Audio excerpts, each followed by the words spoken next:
Hello out there, everyone. I am DJ Particle. This is ParticlePlay Live! How's everyone doing out there? We got Zach and Lume in the chat room. Hello, hello. Dawn is best. Dawn? D-A-W-N. Dawn. Who? Oh. From Pokemon. Speaking of Dawn, let's get the player behind Dawn. RankoHoshino. Hello, Ranko. How are you doing today? Hey, I'm fine. You're fine. Yeah. Sorry, I'm a little late today. I had a I had a doctor's appointment at noon. Needless to say, I haven't slept much. Yeah. Something I would like to mention about let's see, about Endless Possibility, about how Bowling for Soup did a redo of that song, right? Oh yeah. Hey, Kerplop, what's up? Thing is that Jared Reddick was the one who performed the original version. Oh. So it wasn't Bowling for Soup. Okay. Yeah. Jared Reddick is Endless Possibility is the main theme song of the game Sonic Unleashed. It is performed by Jared Reddick of Bowling for Soup. Yeah, the lead vocalist. By Tomoyo. It was composed by Tomoya Otani. I think like a couple other people that were with Bowling for Soup were involved. But like, it's not technically a Bowling for Soup song, but like Bowling for Soup was involved. Oh, okay. Oh, Lume says, by the way, especially through their lead singer. Okay, I see where the confusion was then, Ranko. All right. Yeah. Lume says, role plays in Star Trek Online are typically, in my experience, linked to Risa, DS9, and Drazana. But yeah, Jared Reddick is the one who. Jared Reddick is the one who performed the original Endless Possibility. Oh, Technically, I guess you can kind of call it a Bowling for Soup song, but not completely. Yeah, like I said, understood. It's like when the frontman of Matchbox 20 did some solo stuff. Yeah. Oh, what the hell is going on here? Oh, I know what's going on. Hold on. What? I know exactly what's going on. No, I just had I just have to fix this here. I have to fix this. Let's see.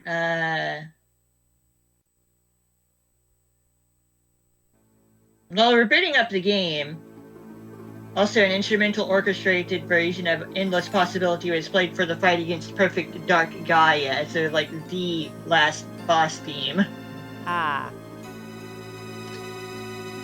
Instrumental, yes.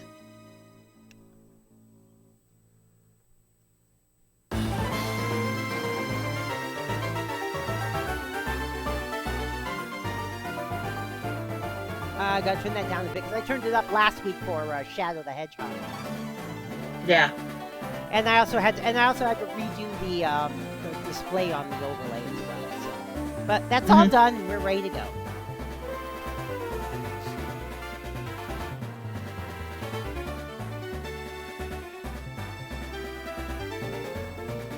The song sounds like something from Undertale, song from Lily. Actually, it's from Deltarune. It's the song Big Shot from Deltarune, but if it was done by the Squid Sisters and Pearl, and that's a fan creation done by Adam Cross on YouTube, and he even made a video for it, which basically clips together scenes from live concerts. Looking at the performers of the original Endless Possibility and comparing it to the members list of Bowling for Soup. Hey, Ike, what's up? And I see backing vocals were done by Eric Chandler, who was a former member of Bowling for Soup. Well, he was probably still a member of Bowling for Soup when the original came out. Of course, yeah. Yeah.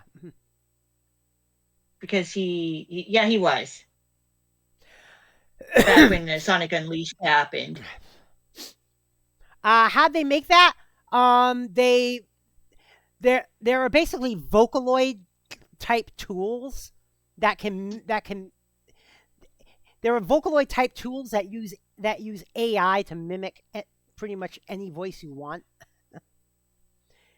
So he used those to mimic Callie, Marie, and Pearl for that song. I know. Yeah, there's a bit of bowling. I know, Ike. I know. There is a bit of Bowling for Soup involvement with the Sonic series, and it's through that song that I learned about Bowling for Soup. Not through the song 1985. Right, yeah. Specifically, Endless Possibility. Kind of like how because I learned about... Because 1985 was a huge freaking hit. It's kind of like how I learned about Gunnar Nelson through the Team Chaotix theme song from Sonic Heroes. Yes, Gunnar Nelson performed Team Chaotix. Oh, well, that much I know. It's a good song. Most of the Sonic songs are really good.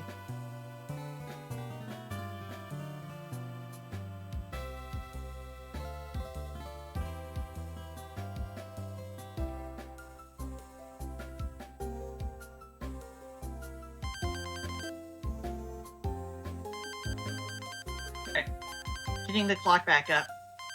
I wanted to make sure that the step counter was back to 0 before I started stepping around. And of course, this morning's Take It Easy stream had a bunch of muted audio because Kingdom Hearts Final Mix. Ah. The VOD has a lot of audio muted because of course. Yeah.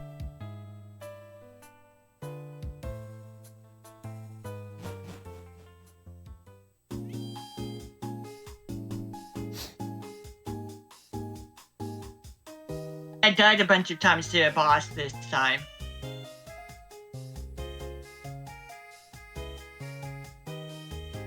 Alright, I have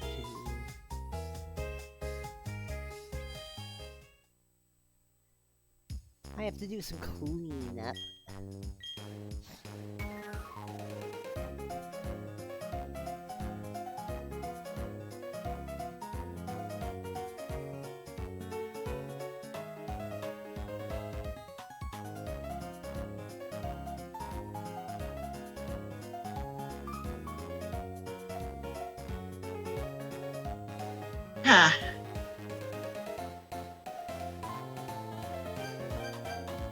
No, I should not bother with buying items. Yeah, which one's your old one, Ike?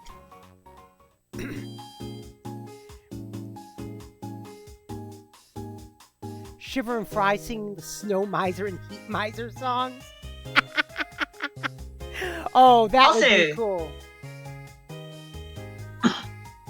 Also, Kingdom Hearts, the first game of the series, got a real-time fan dub.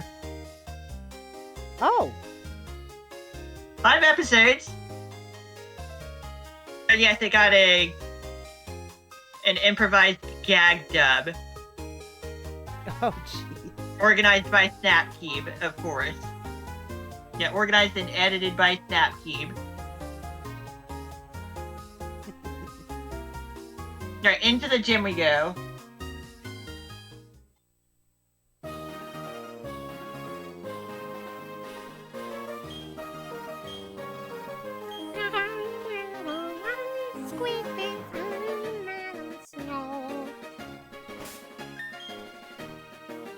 Actually, Shiver probably celebrates Octopus, though.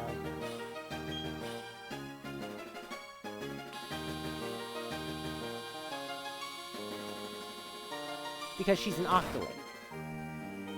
Question 3 plus 5 plus 7 is... Question mark. 2, 16, or 15? The answer is 15, but we need to answer it incorrectly to get the gym trainers. It's like, if you want to progress to the gym leader without battling any of the trainers, you just need to answer the questions correctly. Otherwise, intentionally answer the questions incorrectly. Oh, for more battles. Oh, yeah, I remember, hon. I remember that, hon. I may have been really little, but I do remember it. Did you have a cricket, or did you screw up and did you screw up deliberately? I screwed up deliberately.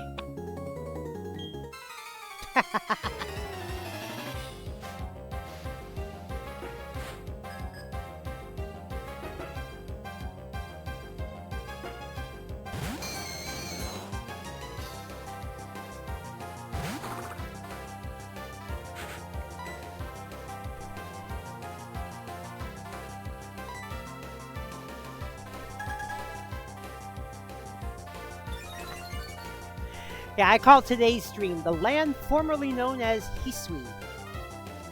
I saw. What? Oh, you saw. Oh, okay. The year without a Manta Claus. Oh, actually,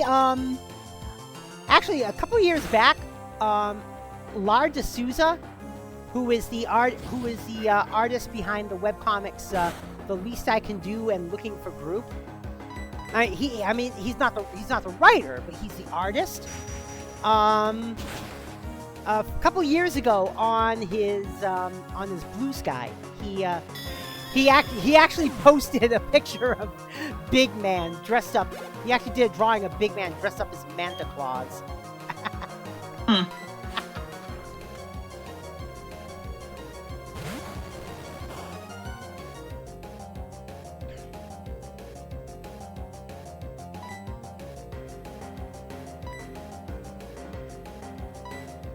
I think he said he did it because he's got like a niece who's big into Splatoon. So he decided to do that for her.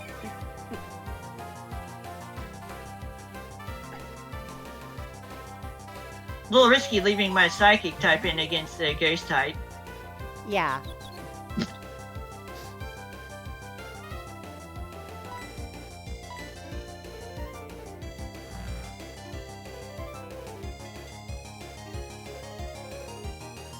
Oh, in Fallout 4, I finally grabbed the Cryolator. It's not really all that powerful. Oh wow, 2 critical hits. Wow, okay, I got lucky.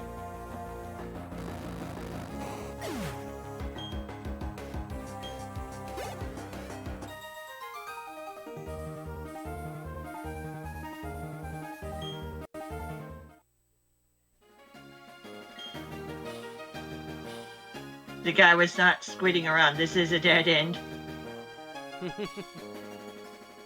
Okay, time to answer the question incorrectly again. Oh, God.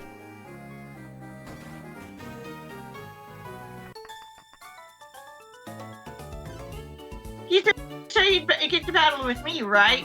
Yep. Yeah. Yep. That's exactly why we did it.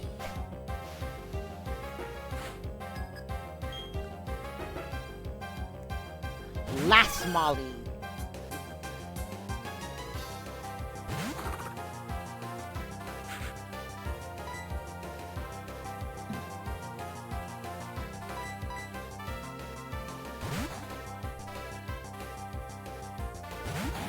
Tales of Berseria is getting a remaster. Oh, never heard of that game, actually.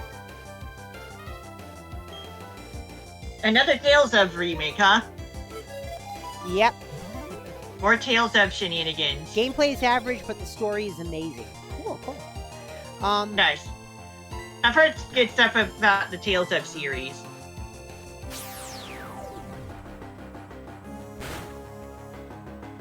I wonder if Fallout 3 is gonna get a remaster in 3 years on its 20th anniversary.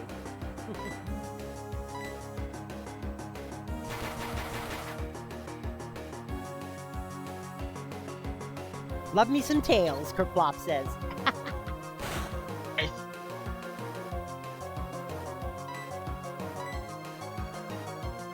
I've never played any of the Tails stuff games. Like I said, I've heard good things.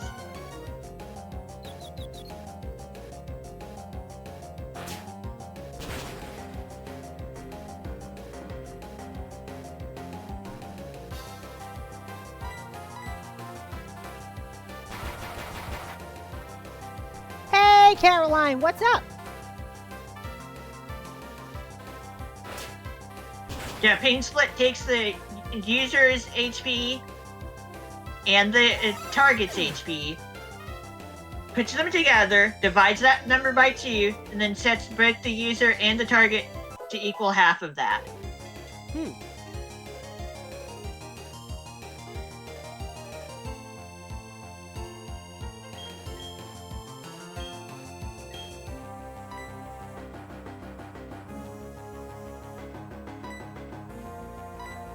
Also, Meditite learning high jump kick will be absolutely unusable here, like completely unuseful here. Because this is a ghost type gym, and fighting type moves also do not work on ghost types without foresight or odor sleeve. You're doing amazing, just chilling in your bedroom? Cool, cool. Nice.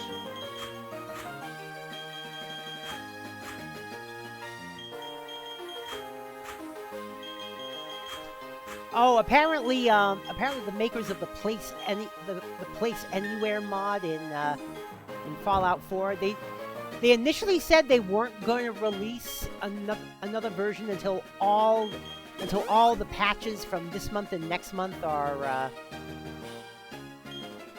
done, but they decided to put out the new one. A new one anyway, so that's good. That means I can resume my real building again. 12 plus 28 equals 40, but we're going to the side doors first, of course.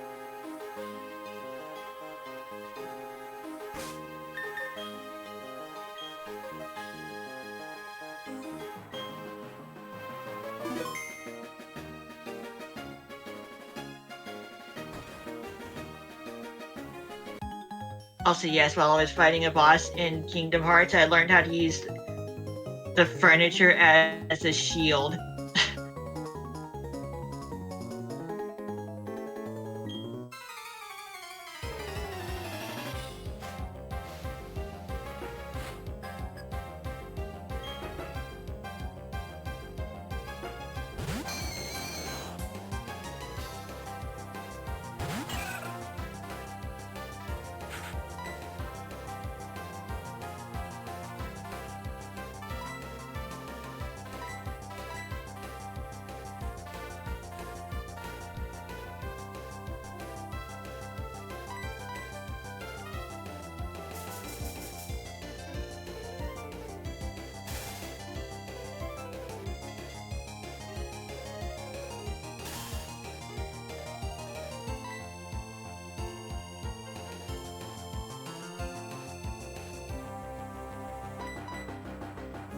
Roselia isn't going to be particularly useful against the Ghastly and Haunter either.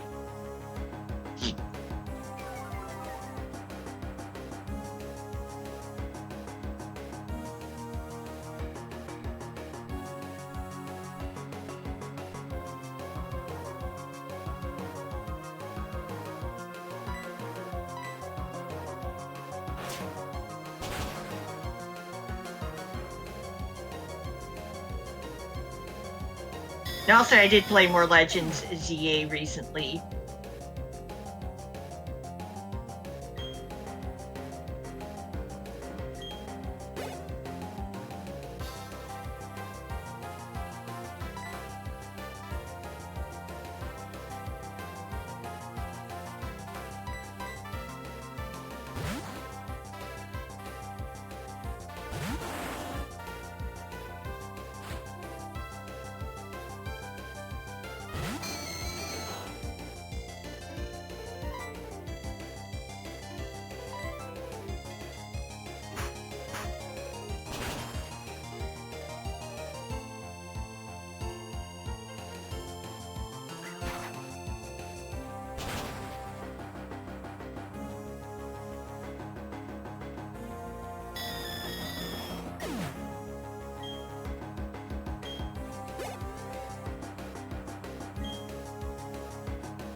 And yeah, on my own time, I did finish the Out of the Edge story that we were going through at the end of that stream. Ah. Then I did I did the Miracle of Love sequence, library sequence again, because why not?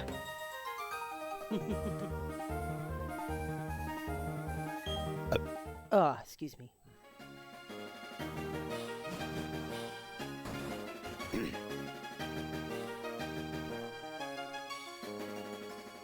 Yep, Out of the Edge is 20 years old. Mm-hmm. Instead of Sonic Rush, of course, because same release date.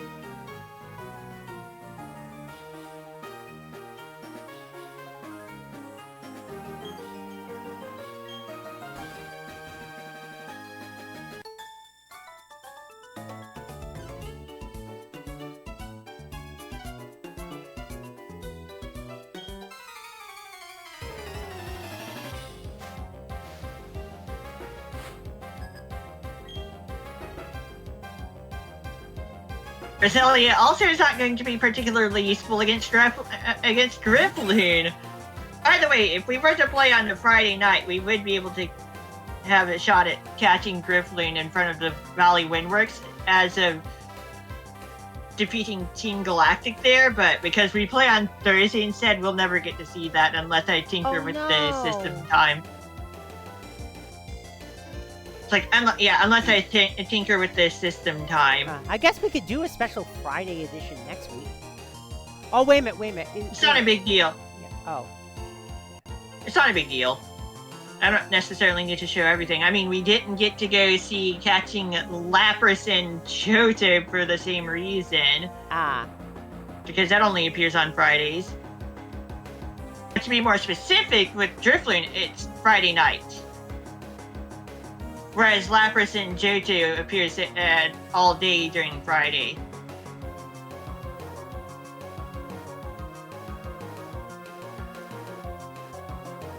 But yeah, it's not a big deal. I mean, you don't need to see literally everything about these games.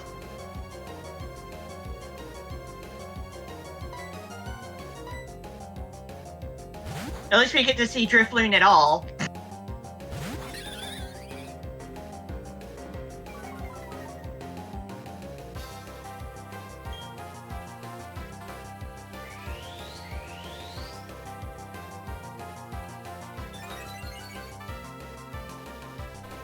Kerplop says, if you want a good Tales game to start with, I recommend Vesperia. That one. Tales of Vesperia. Mm-hmm. That is good.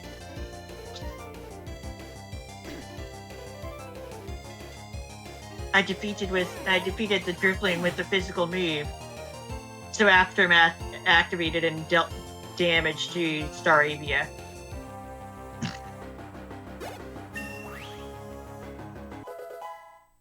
Well.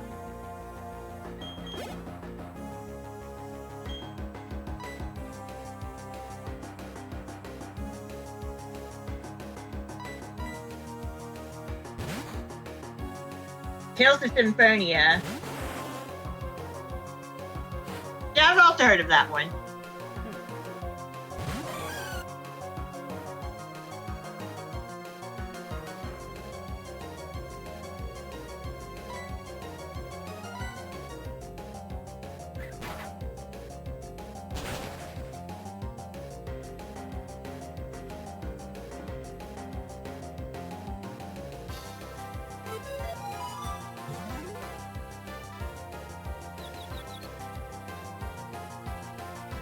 Oh, apparently there's a meme going around on Blue Sky. Parodying the phrase problematic age gap.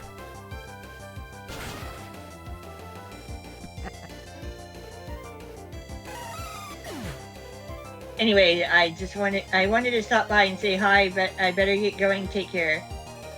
Take care, Caroline. We'll see you some other time.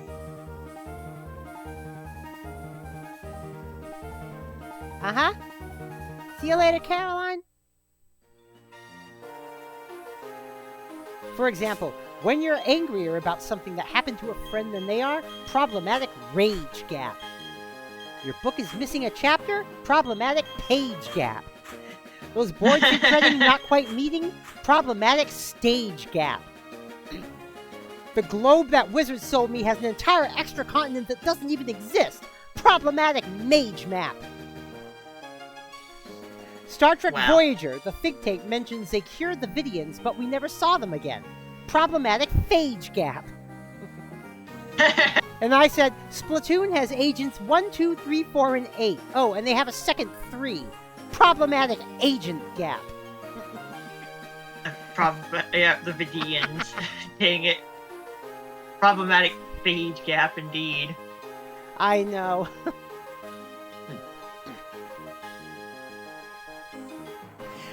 I like the little love story. Talk about there. aborted arc. I have to admit, I liked the little love story there between the holographic doctor and that Vidian woman. Interesting. It was interesting. Yeah, she was afraid.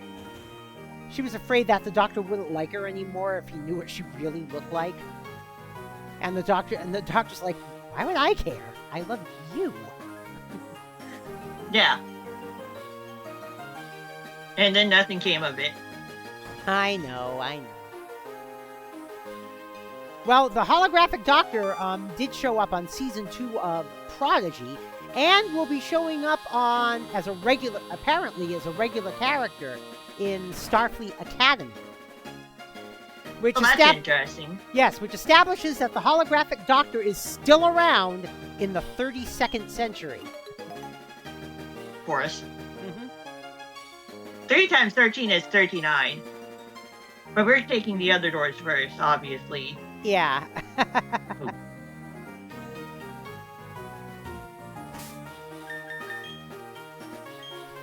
Because you have to battle everyone! A lack of seasoning? If problematic you miss out on the battles. There we go, Kerplop! A lack of seasoning? Problematic sage gap. Yeah. But yes, if you don't do these battles before you take on the gym leader, as per usual, you will permanently miss out on the battle.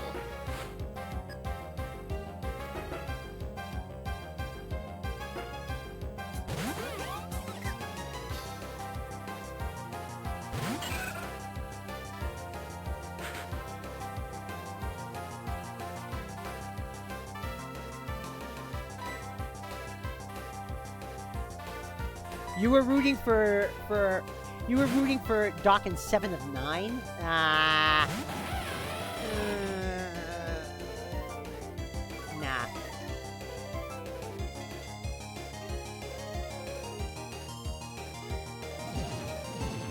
Although didn't Holodoc didn't at one point Holodoc admit that he had feelings for her? Yeah. Yeah. Yeah. And Chakotay had a brief stint with 7 of 9 as well. Very brief. Very brief. Yeah, just as he thought he was about to break down. Yeah.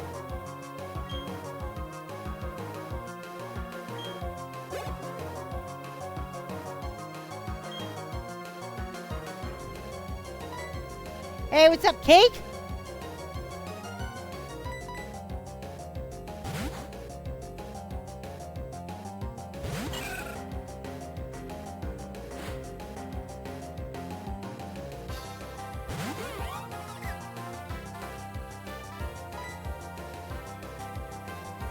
Oh, they eventually did pair 7 of 9 up to someone. They paired her up with Raphael and Musiker,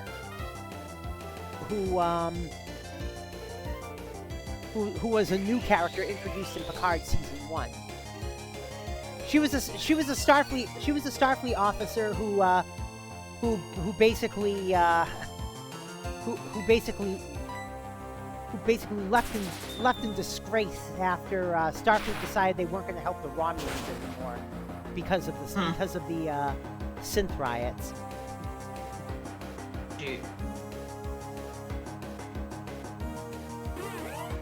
Like, the Romulans kind of needed help with their star doing what it was doing. Yeah.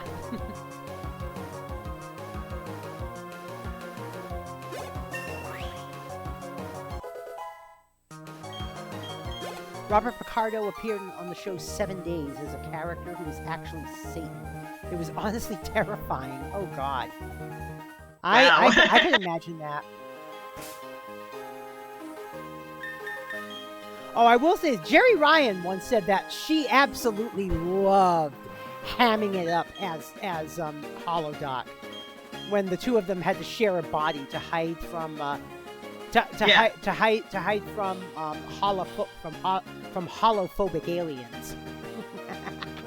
I remember that. That was fun. Yeah, see, something like that isn't really a Grand Theft Me because Seven gave her consent for it. Yeah. That was funny. Yeah. You just gotta ham it up sometimes. You just gotta. I know. And she was perfect. Her mannerisms as the Holodoc were just perfect. Nice. Yeah. Yeah. And of course, when Holodoc was in control, eating for the first time. and Holodoc just couldn't get enough of it. Like, why didn't you? It's like, why didn't you tell me food was so good? Yeah.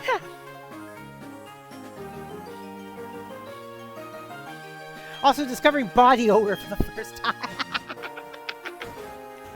Oh yeah.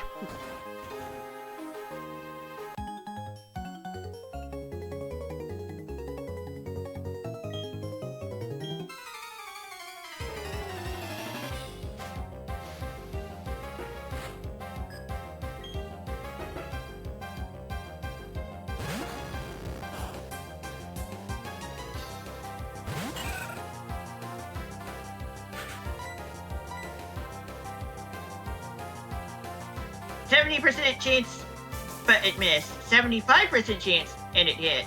Okay. Yeah. Lucky me. Sometimes it's that extra 5%. Yeah.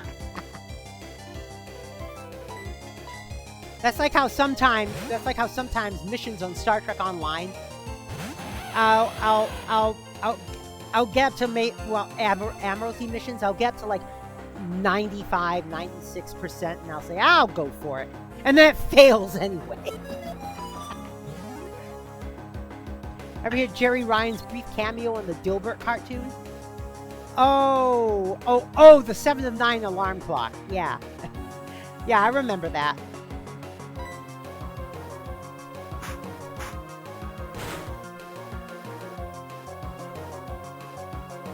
It's too bad Scott Adams became such a dick, because the Dilbert cartoon was hilarious.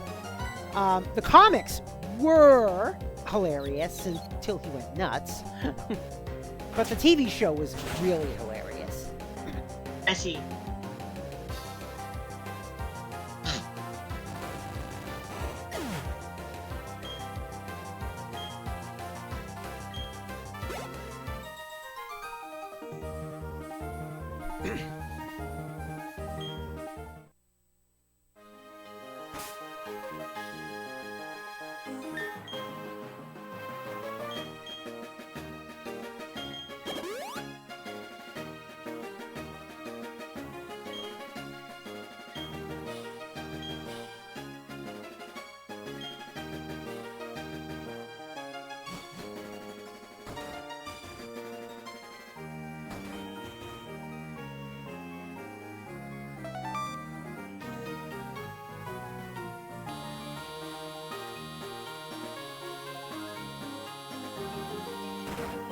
Another question? Yeah. Oh, what was the first room's answer? Oh, God. Answer was 15. Yeah. Which is why we're doing the other 2 doors first. No. It's like what? It's like, Debs, what'd you do? Just couldn't come up with a third math problem? They wanted to see if you were paying attention.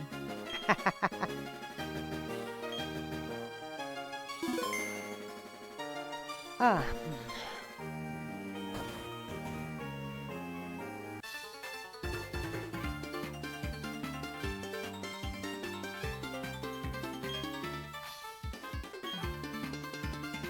No, Now you need to get on with this battle because now you're wasting my time.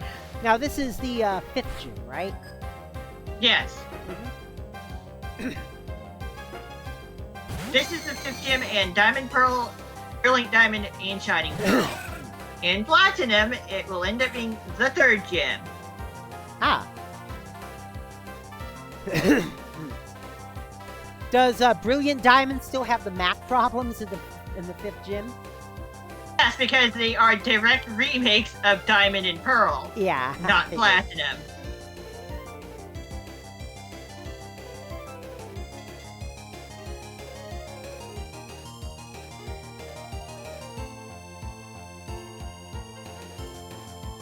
It's always sad when a creator you like changes in a way you can't agree with. Oh yeah, yeah. Just talk to just about any left-leaning Harry Potter fan about that.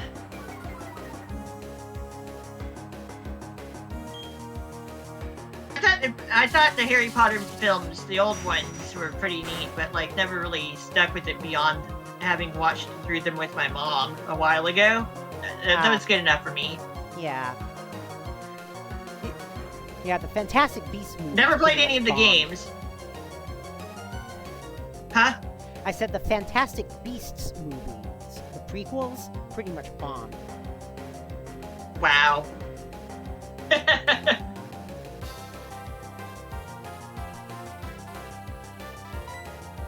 I wouldn't have really called myself a Harry Potter fan. But I did enjoy the movies.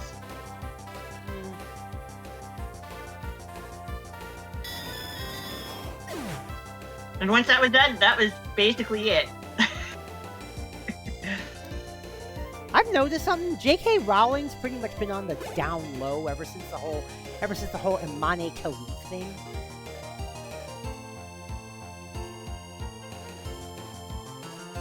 Because she just completely embarrassed herself there, and she still won't admit she was wrong about it. That's just how it is with some conservatives. Well, see, that's the thing. JKR didn't use confidently wrong. Yeah. Because they don't want to look bad when they're being wrong, even though it makes them look bad. Because they don't want to look weak. Yeah, I think the black mold got to her head somewhere around 2020. Must have been some bad magic that she was conjuring up in her head. No, I mean, a photo was published online, I think around 2021. She took a selfie in her castle house, and there was obvious black mold on the walls.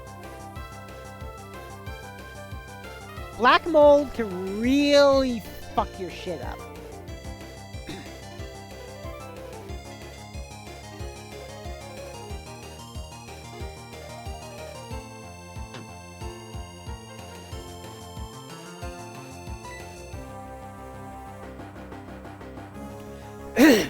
I felt that way when Keiji Inafune quit Capcom, effectively dooming the Rockman series. I don't know. I wouldn't say it's doomed.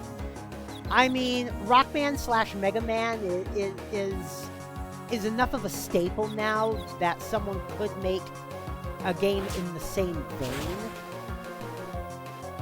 I mean, yeah, Mighty Number 9 probably wasn't very good, but Shovel Knight was kind of the same type of game as well, and that was majorly successful. I finally did get to see a playthrough of Mighty Number 9 at some point done by RankoHoshino because of all the Mega Mans and it being Mega Man adjacent. Yeah. Mighty Number 9 is not that bad from what I can tell. No, it really isn't, but it's still bombed, and I don't know why. Hey, Gravity, what's up? Because of the negative feelings, I guess. Yeah, probably. And Raven was here too. Negative Hi. vibes. from what I can tell, it's not that. It's not actually a bad game.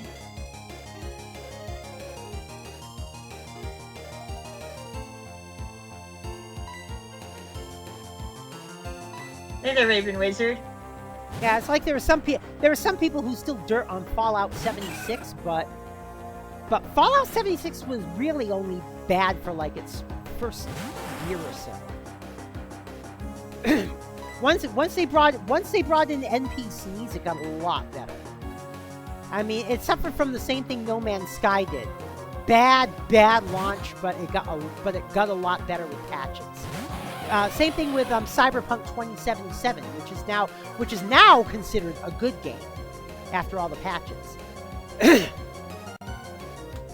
Recall with the Rockman X series, specifically the X series, that the intended end was supposed to be X5, but Capcom. Yeah. And X6 happened. Mm-hmm. And then adjustments needed to be made for the Zero series. We were promised Legends 3, we got Mighty Number 9. We're bitter. Oh, jeez. Yeah, I guess that did happen, didn't it?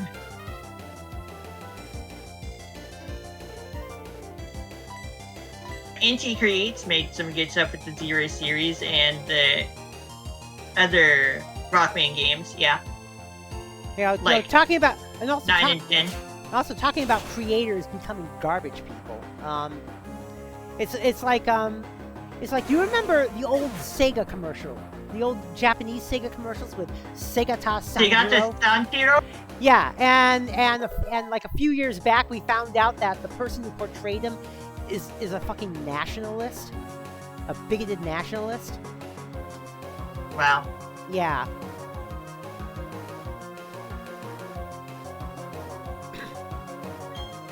Doesn't make the commercials any less funny, of course. But like in hindsight, there are certain things to keep in mind. Azure Striker Gunvolt is a good fill-in, though. Yeah.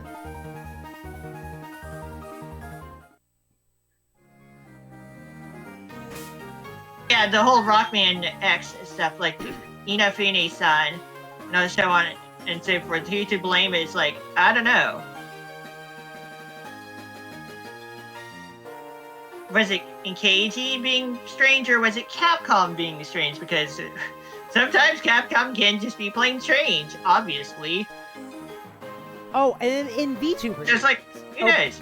Oh, by the way, Ranko, in VTuber news, oh god, I forgot his name. But there's a Corpo VTuber. He was supposed to premiere his new 3D model in a concert. They were gonna fly him to Japan and everything. There's just one problem. He is deathly afraid of airplanes. And whereas he has overcome his fear when needed sometimes, he can't always overcome his fear. And this was one of those times that he was not able to overcome his fear. So, which agency? Oh god. God, I don't even remember the agency name. But the agency. Good job, Emmy. What? Good job, Emmy. I can bring it up. It's not really that big a deal. I can bring it up. Where?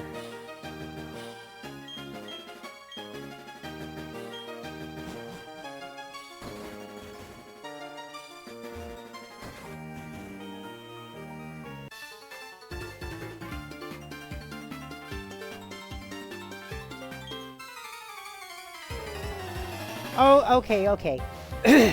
Oh, okay. What angers me more than creators flipping out is that fans go along with it. Blind loyalty. Yeah, pretty much. Okay. Anyway, go on. Alright, the VTuber's Nix Voltaire. From First Stage Production.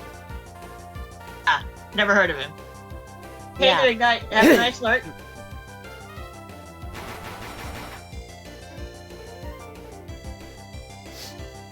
But First Stage basically said that the 3D debut has been indefinitely postponed.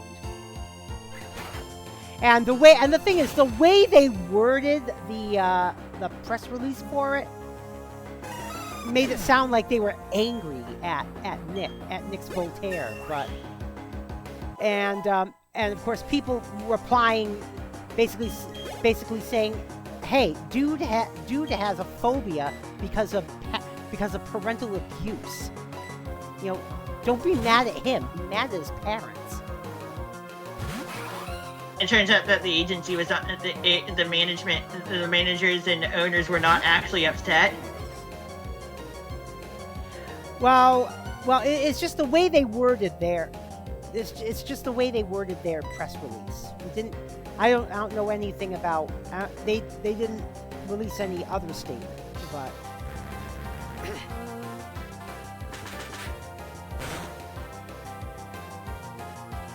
Driftblim, I didn't go first.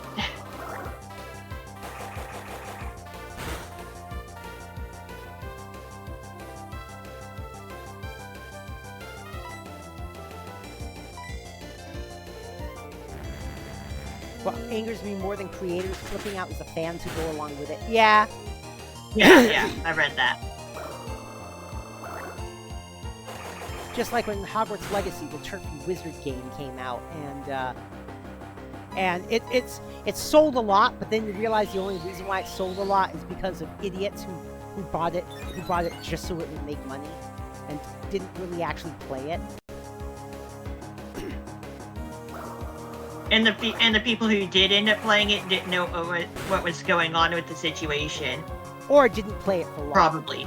Or just didn't play it for long because supposedly it's a pretty boring game. Unless you want to be a total psychopath and try to cast the forbidden curse spells.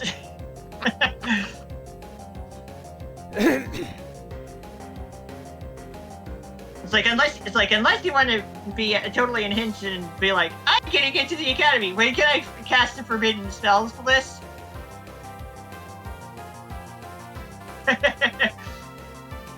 That type of thing, just for the funsies. I wonder if Coronay ever did do that stream, or if she canceled it.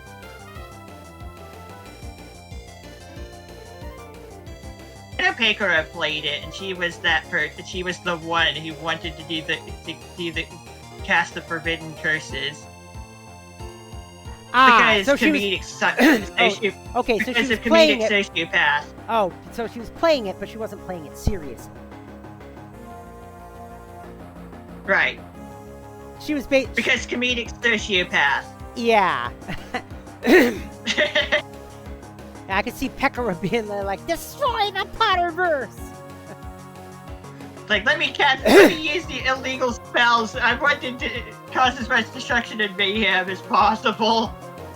Okay, now okay, now playing it to destroy the Potterverse, that I can endorse.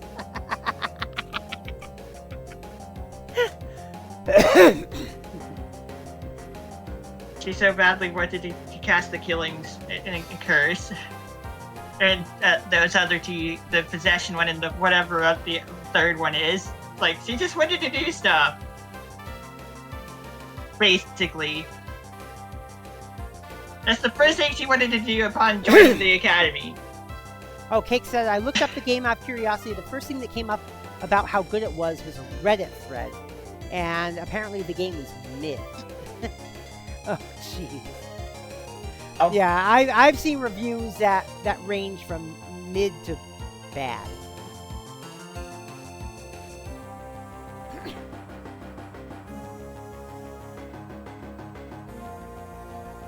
And of course, some people mention that there is a trans character in it, and I'm like, oh, a token.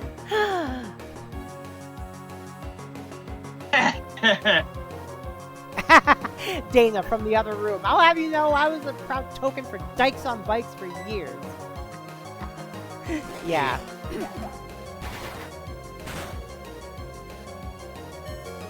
Yeah, basically our local chapter on Dykes on Bikes. They wanted Dana around when the media was around, but that was it. Aftermath knocked out my friend club. Oh well. means nothing got experience off of that drift blimp. Oh well. Well, there's a reason why I definitely say that the character was a token. It's because of when the game takes place. The game takes place in the late 19th century. Right. And I can guarantee you, no children were openly trans in the late 19th century. Right.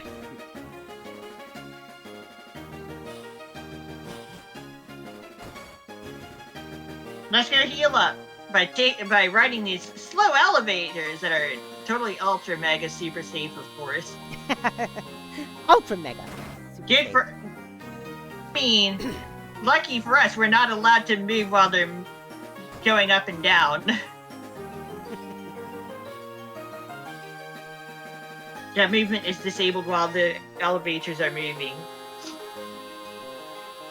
Yes, of course, they have to be pretty slow. It looks like they introduced the trans characters saying, look guys, we're not transphobic, at least in my opinion. And frankly, I think that's what the devs did. And I will say one thing, I don't really blame the devs or the company that made the game, because development for the game started in 2018. Which is 2 years before J.K. Rowling went nuts. I mean, by that point, they were already locked in a contract.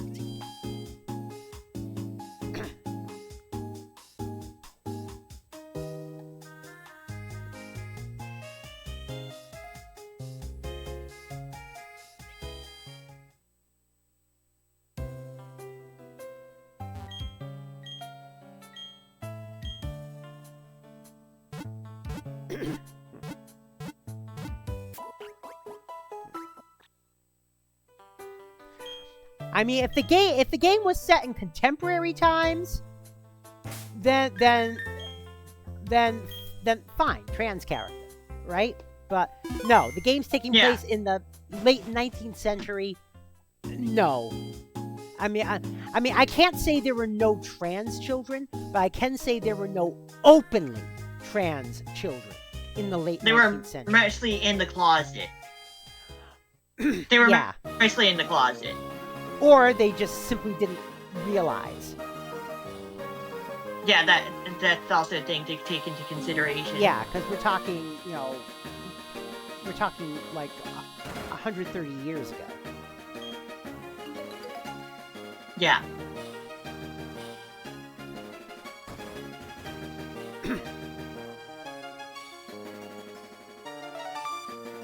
Not to answer the questions correctly on purpose, because we've already taken care of the gym trainers. Oh, I found out something about Fallout 4. Apparently, Fallout 76 came out in 2018. Fallout 4 came out in 2015. Yet Fallout 4, in the very beginning, in the prologue, the news anchor mentions the opening of Vault 76. So the first mention of Vault 76 was actually in Fallout 4, 3 years before Fallout 76 came out.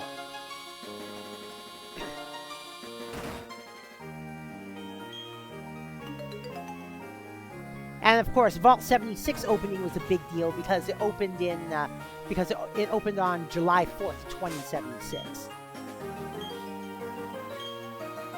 To celebrate the US's tricentennial. Right.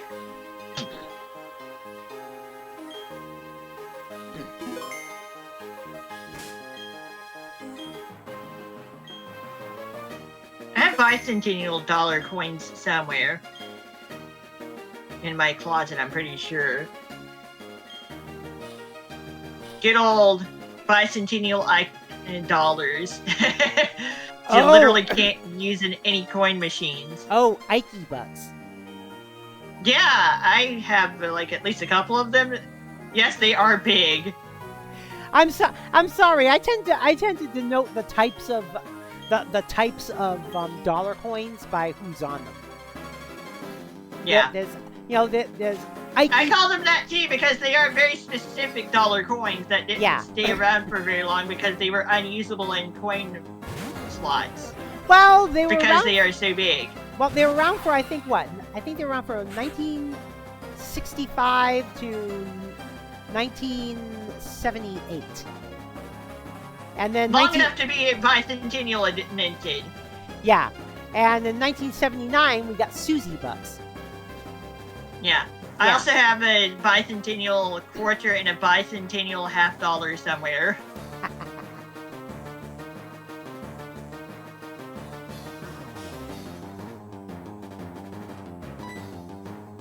Back when I was collecting different bits of money, of course.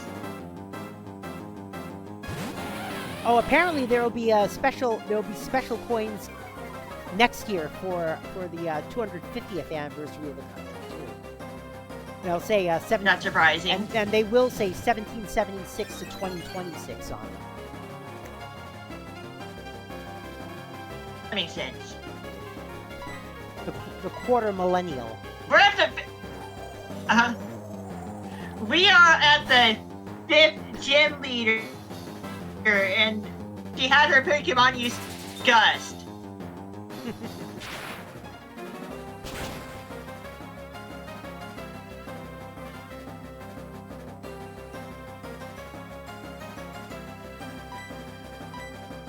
Also, yes, she spoke a bit of French in her English dialogue.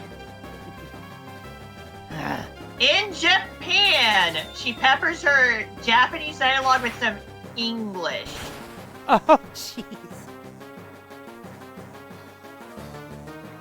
Kind of sad how most fandoms I've been end up leaving when I stop going in the same direction. That kind of happened to me in furry fandom back about 20 years ago.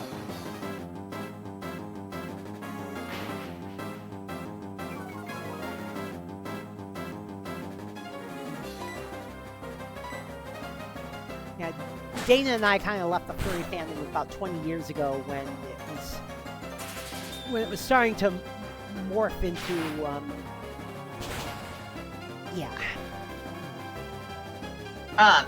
we'll just leave it at that. Yeah.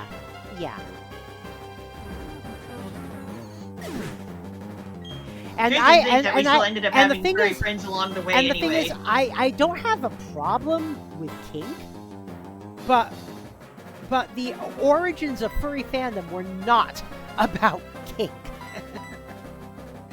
It was basically about enjoying anthropomorphic arts, comic books, pinups, cartoons, stuff like that. Here we have Miss Magius. Let's be glad terrestrialization is not a thing and we're not taking on Iono. Otherwise, this thing would be turning itself into an electric type with levitate versatility. Therefore, no weaknesses. Because the electric type's only weakness is ground, and levitate removes that weakness by turning it into an immunity.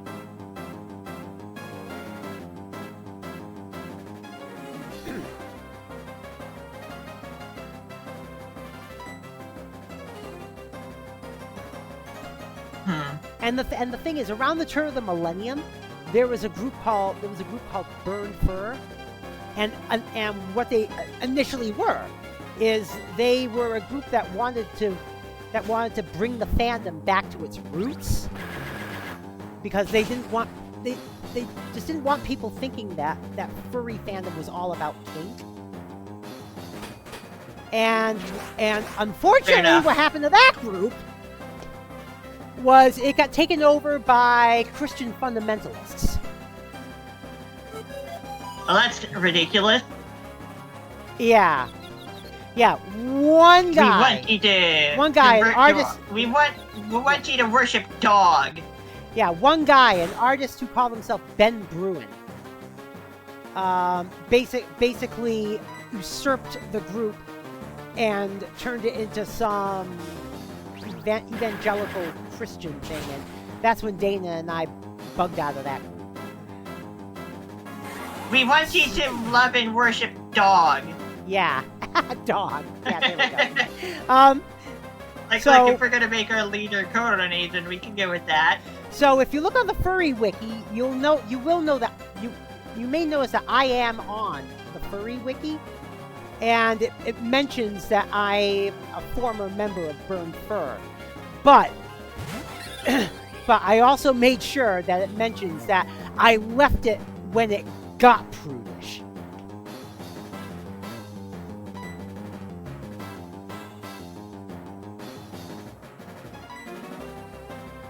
Yeah. Yeah, but I left the fandom when it got prude. I left Burn Fur 2 years before I left the furry fandom itself. But yeah, I left Burn Fur when it got too prudish because I don't have anything against the kink. I just hated that the media was thinking that furry was all about kink, and it's not. It's about appreciation of anthropomorphics in art.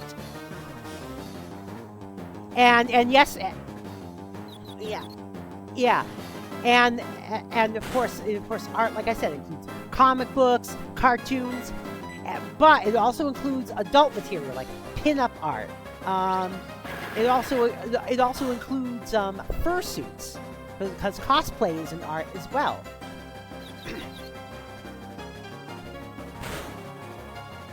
Most of the furries you met worship Dawn, as in Dawn Blue. I could see that.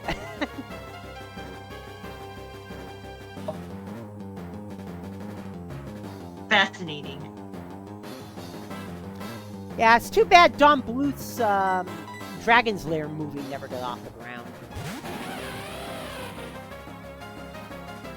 About 10 years ago, Dawn Bluth wanted to do an animated movie of Dragon's Lair that stayed true to the video game.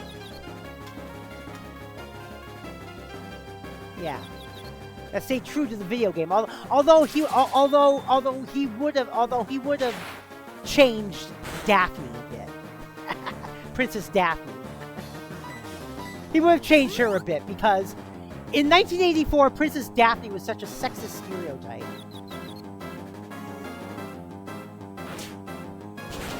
And the thing is, the animated series from the 80s actually recognized that and actually gave Daphne more to do.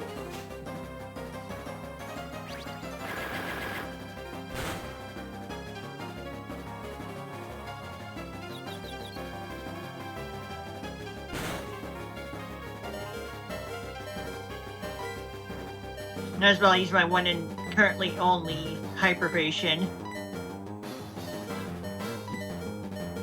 Because the super potion won't do the trick for Luxray anymore. But I don't know if Dawn Bluth was directly involved with the animated series from the 80s,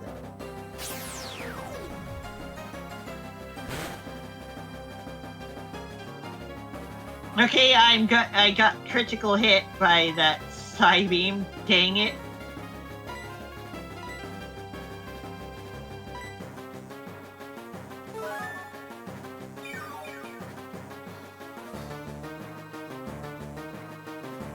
Yeah.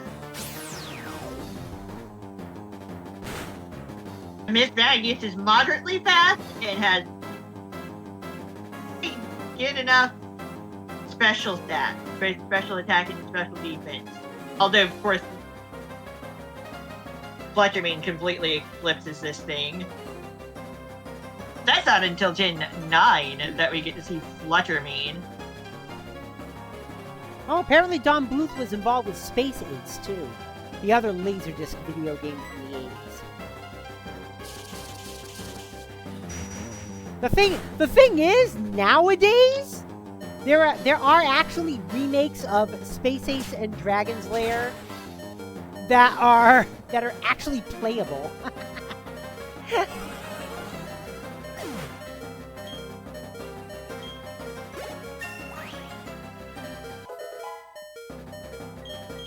Yeah, because Dragon's Lair and Space Ace, when they first came out, their big problem was input lag. I mean, yes, the idea of a Laserdisc video game was revolutionary at the time, and everyone wanted to play Space Ace and Dragon's Lair.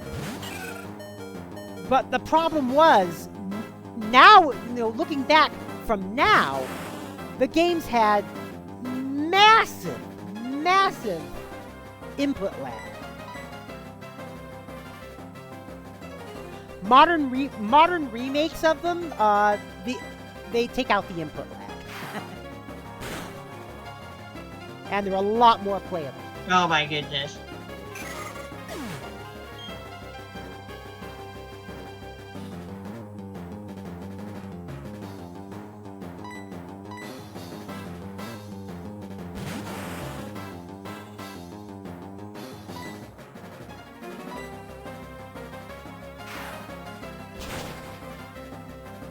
Yeah, I think. Although I think there were also remakes of the two games in the 16-bit era. Why are you using Shadow Claw instead of Shadow Ball, Gengar? And the remakes of the games in the 16-bit era were just basically 16-bit versions of the games. I mean the movements were all the same, but again, because it was translated into a 16-bit game, there was no input lag.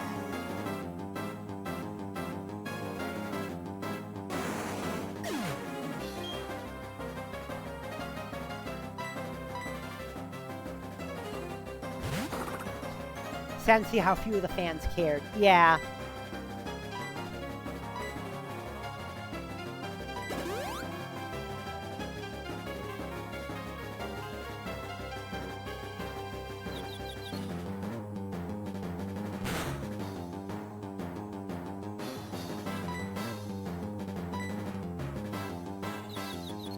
I can't use high jump kick. It'll miss through type immunity and cause a massive amount of damage to meta type.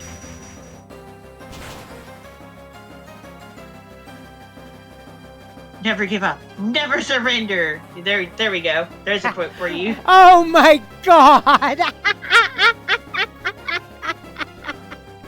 Oh my god, they actually put in a Galaxy Quest reference in the game. Yep.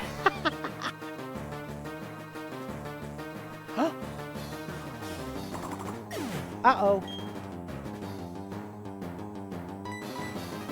What? You only have one more Pokemon left. Yeah. So does she.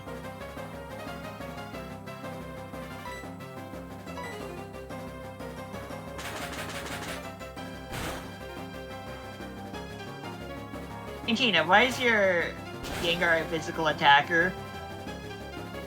Oh. I wasn't worried because it's a physical attacker. Gengar is a better special attacker than it is a physical attacker.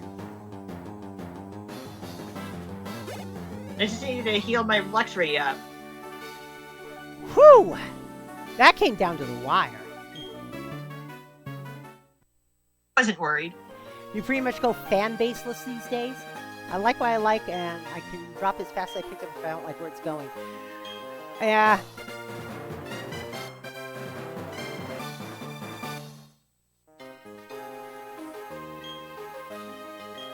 TM65.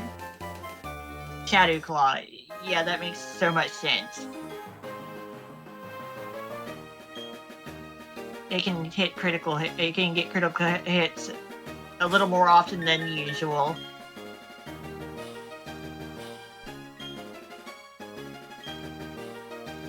Well,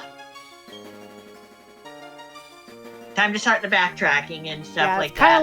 It's kind of like what's going on with Doctor Who right now.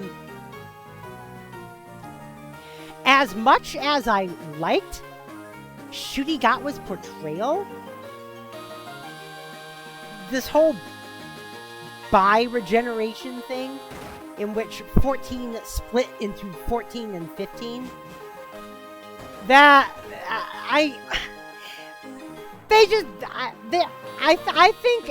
think that was just used as an excuse to keep David Tennant on the back burner. I don't know what's going on with Dr. Wynn. I mean, Doctor Who. I do admit, I loved Shooty Gotlet's Doctor.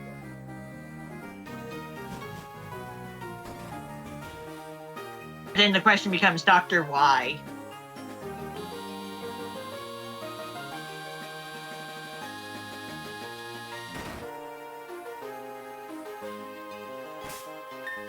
And as expected, my first 4 badges are Dirty Attack. I mean, Shooty Gotlet's Doctor had that always hopeful, high on life aspect that I used to like in the 5th Doctor.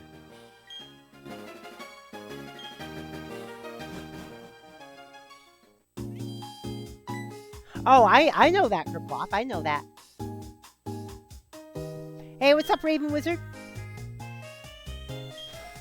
Team Galactic. Oh, God. No, they are not harmless.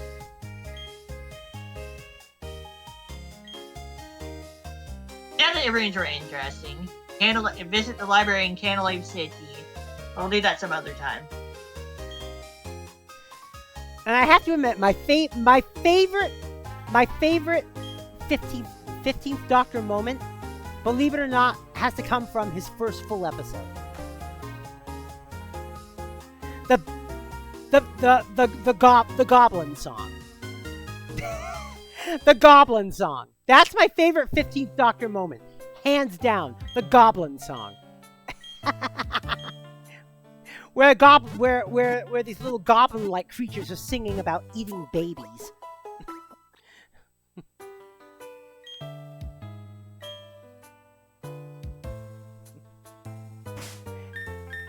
And then the Doctor cuts in with a verse of his own.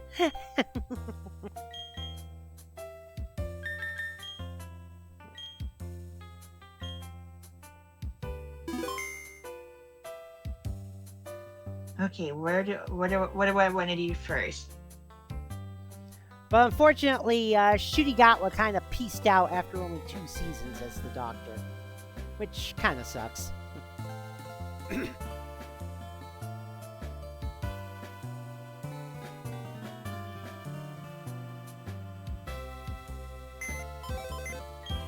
Hey, it's a Radiation King TV!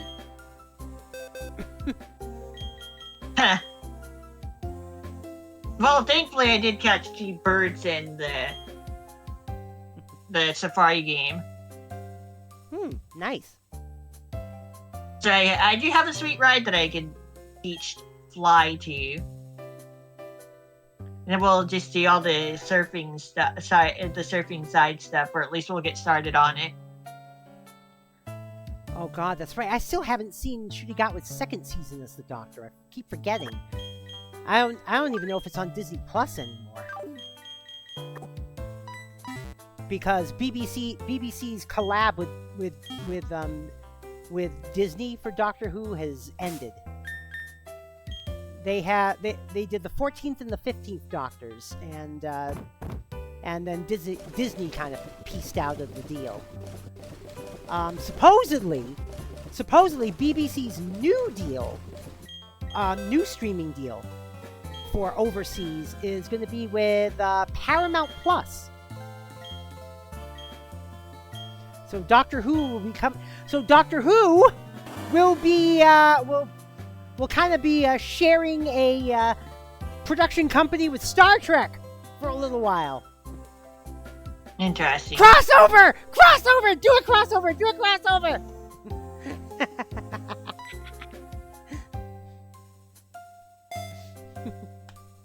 I want to see a crossover!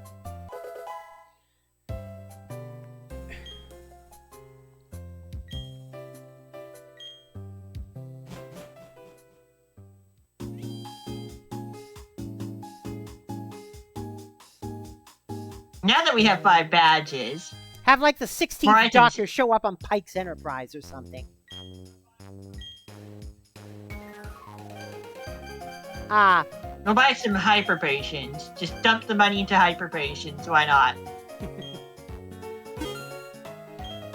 Doctor Who fans should consider themselves lucky their franchise has no involvement with Disney anymore. Fuck Disney. Like I said, I did not dislike the Disney era.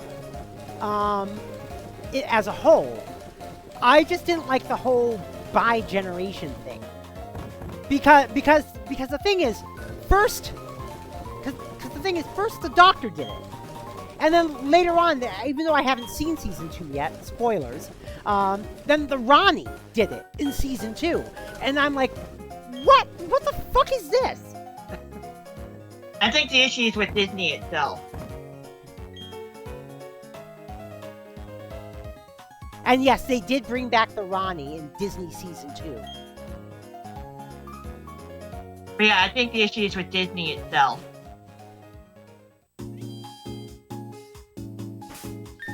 Oh yeah, the creator of Owl House said, "Fuck Disney, pirate my show, I don't care." Yeah. Yeah, there we go. Endorsement from the creator of Owl House to pirate the show. And people who still want to buy it can still obviously buy it anyway. Yeah.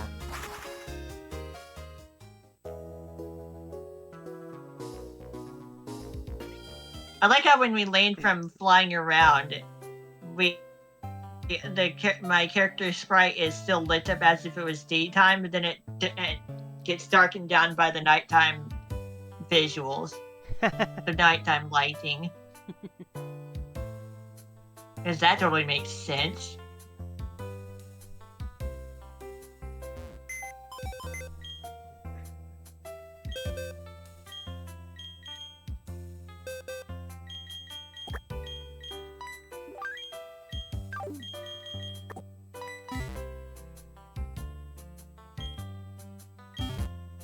Okay, so we're just gonna go around standard. Yeah, see, look at the computer over there.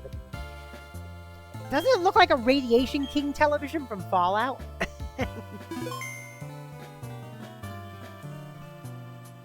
Eh? It looks like a TV from Fallout. Okay.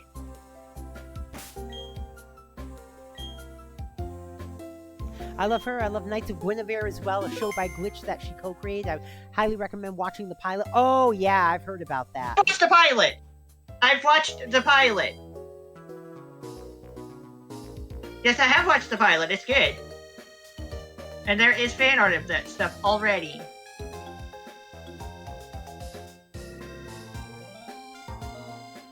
It's going to be good, I'm sure.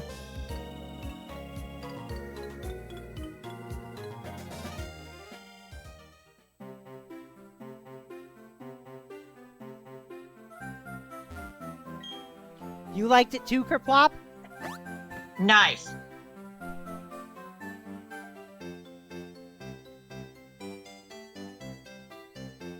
Yeah, it seems like it's actually going to be good once it's like getting actual episodes out there. One can hope, of course. I need to actually teach surf to my ParticlePlay.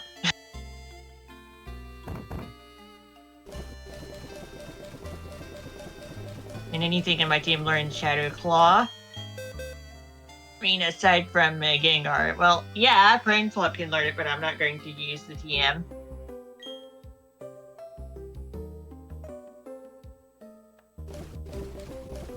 The main characters have kind of a Bert and Ernie vibe. Well, I've never seen it.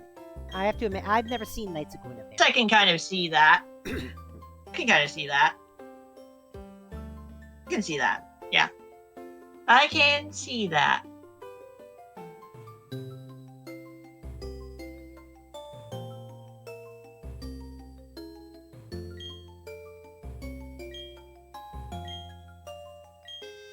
Of course, we are overwriting Bubble Beam.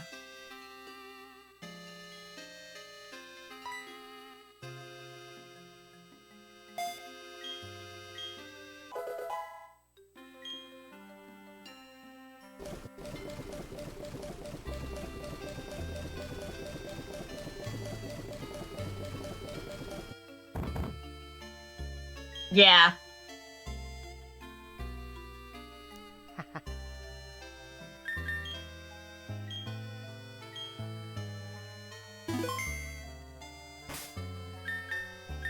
Yeah? Yeah! Alright.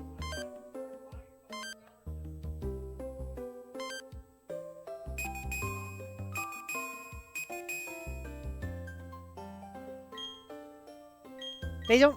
Wait a minute, I thought they had an Asian-style salad. Behold the painfully slow surf speed!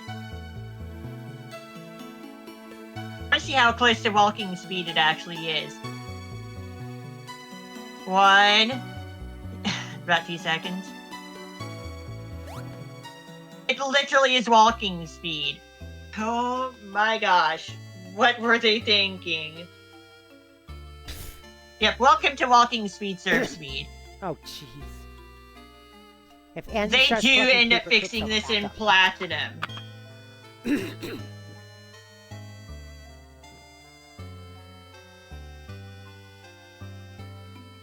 Goodness, yeah. Yeah, that would be fun.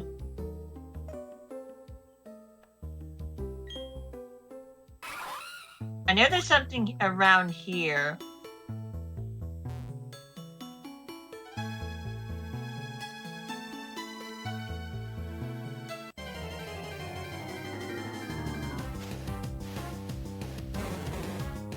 Psyduck! What do you mean can't escape? Oh right, it's level 20, it's level 38.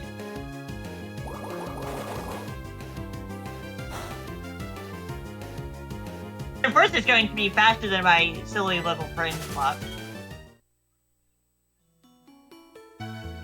Okay, so it's off to the left.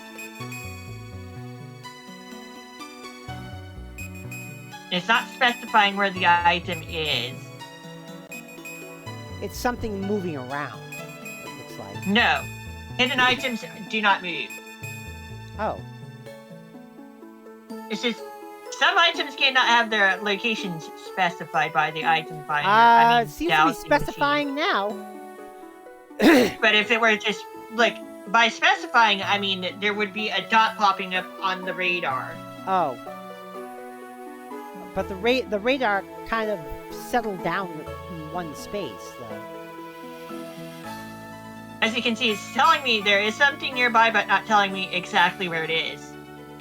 As only the circle appears. And when I move it, it disables it. It turns itself off. It only works while I'm not moving. Oh.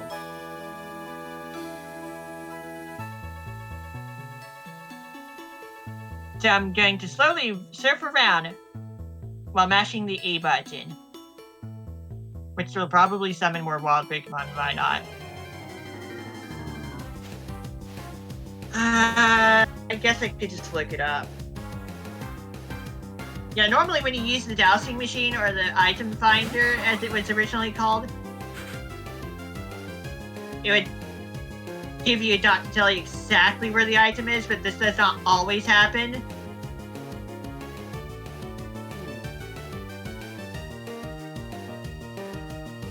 Winley. Down. Futaba down.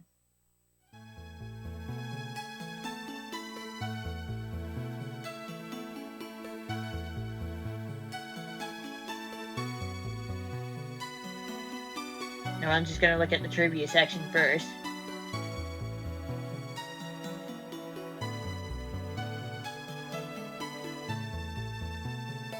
The words on of the town form the kanji that translates to earth or soil.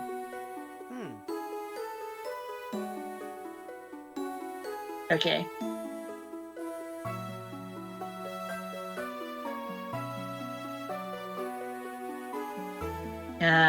Hidden item. Let me see. Items. Left side. Okay, in a tree along the left side of the pond. Requires surf hidden. Some items have a bit of weirdness when it comes to.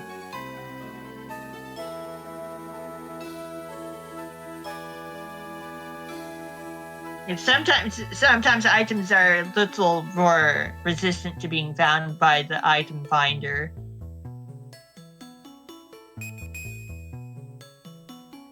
There we go. It was an odd keystone, which cannot have its location specified, but I've already dealt with that technically. So, like, if I want to do the whole side quest again after doing it one time, I can get more than one. I don't know. More than one spirit tube? I don't know.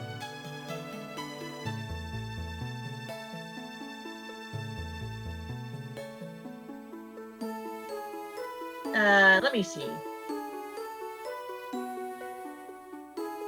Odd. No, I could just go to the items page from the towns page.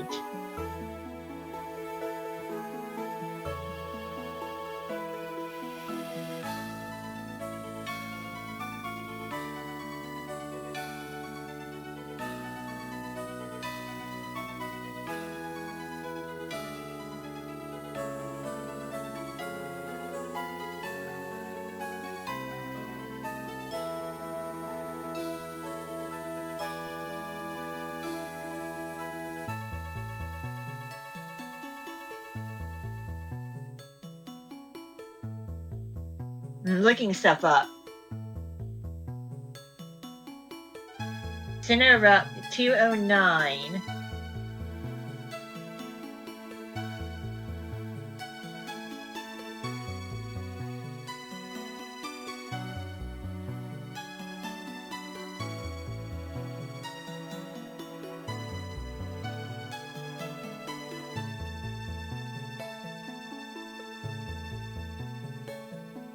Special encounters. A spiritum appears at the Hollow Tower after placing an odd keystone in it and meeting 32 players in the underground / NPCs in the Grand Underground. Depending on which generation you're playing in, I guess. Yeah. Not just I guess, but yeah. The regular Underground in Gen 4, Asceno, and NPCs in the Grand Underground in the Gen 8 remakes. If defeated or run from, it can be battled again by performing the same steps. So, like, it's not a one-time encounter.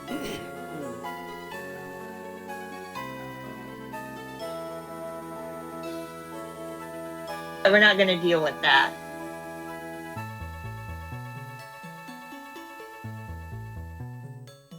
No, Spiritomb. It's another odd keystone. I already got one before, but, like, yeah!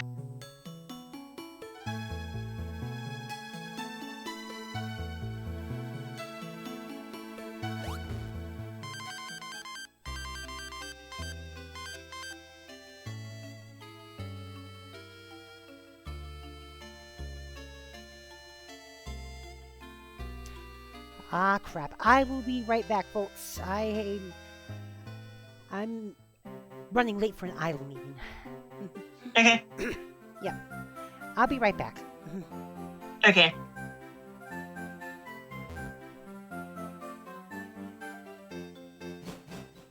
Still can't surf here.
Oh yeah, there's not doing much.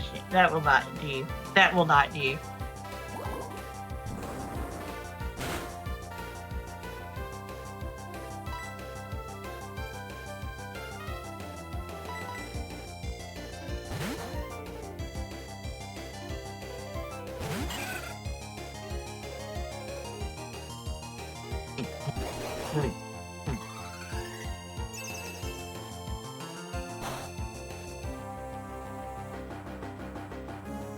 I recall this game's hidden power type defaulting to fighting for NPC trainers.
The funny thing is that we would have a good laugh if the shiny Pokemon were to appear while Emmy was away. Be funny.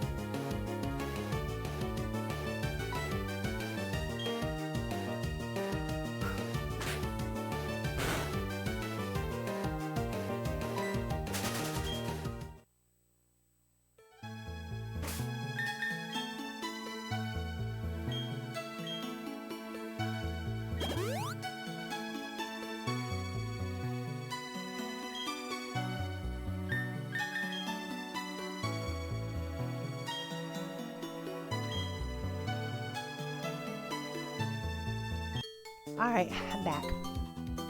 Hi, back in front. We've decided to take a look at the lake area near Twin Leaf Town, but no, we still cannot surf there. The water level remains too low. And so we decided to head back to the east and then southward from where the professor's building is. So we're taking on trainers south of that area. Ah.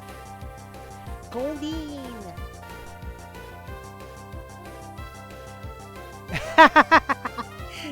Dana up in the background. Goldine, Goldine, Goldine, Goldine! I'm sure someone's done it.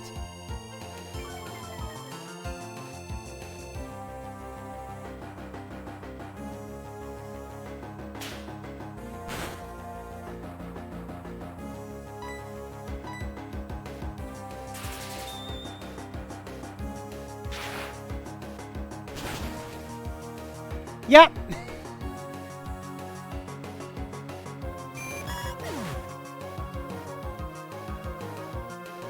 Yeah, we're at the point of the game where I kind of wish I was playing Platinum instead of Diamond. Just because of the surfing speed.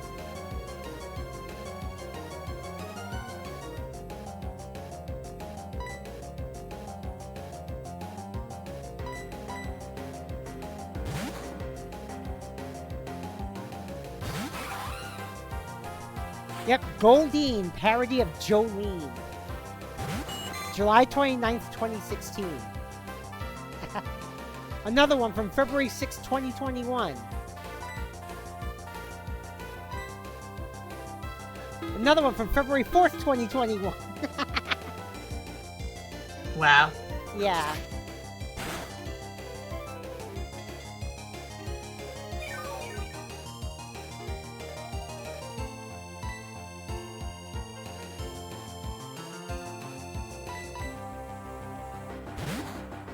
Yeah? Oh, a name of a Pokemon.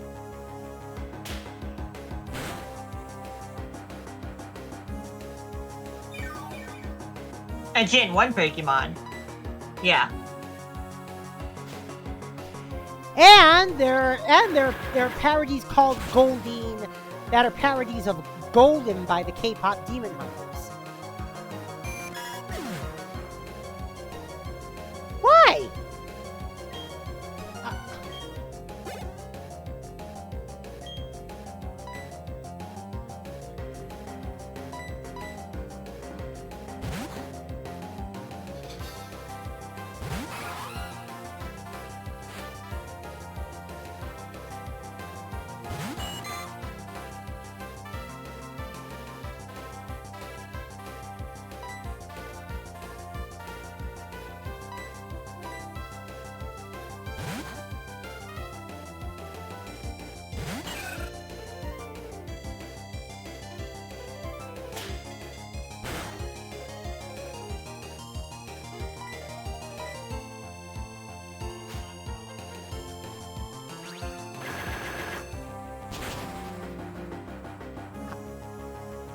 Sure.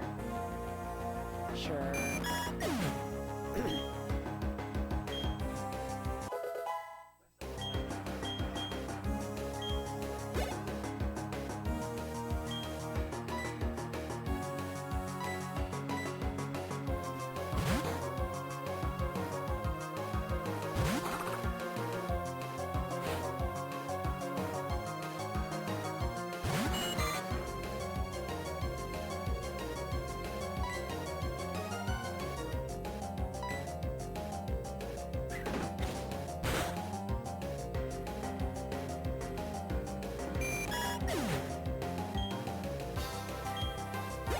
Yes, at that level, Golding dispenses 666 experience points.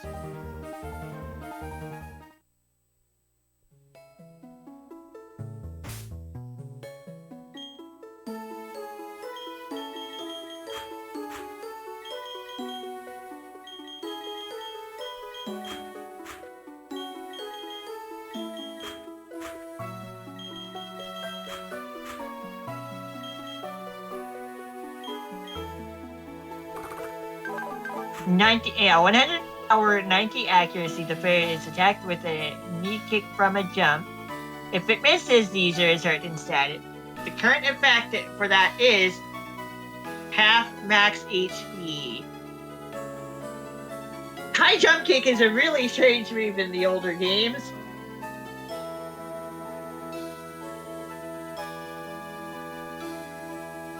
High jump kick. Fun fact, the Live Alive boss fight goes with any boss fight.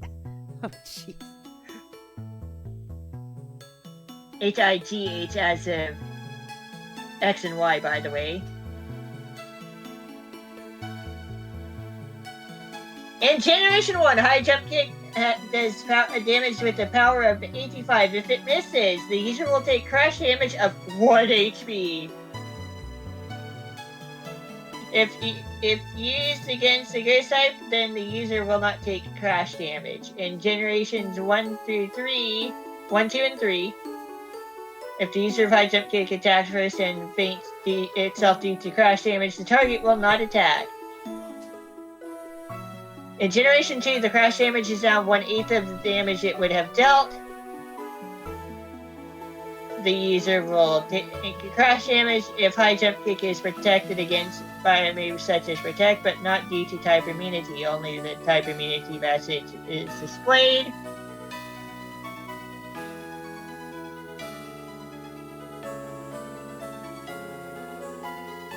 Half the like Generation 3, the crash damage is now half of the damage it would have dealt.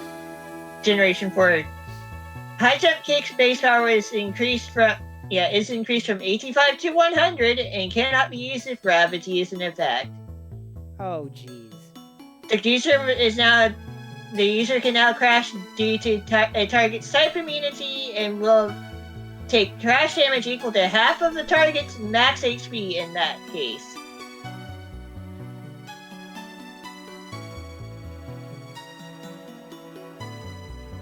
If the user will not take crash damage if high jump kick fails due to there being no targets, due to there being no remaining targets.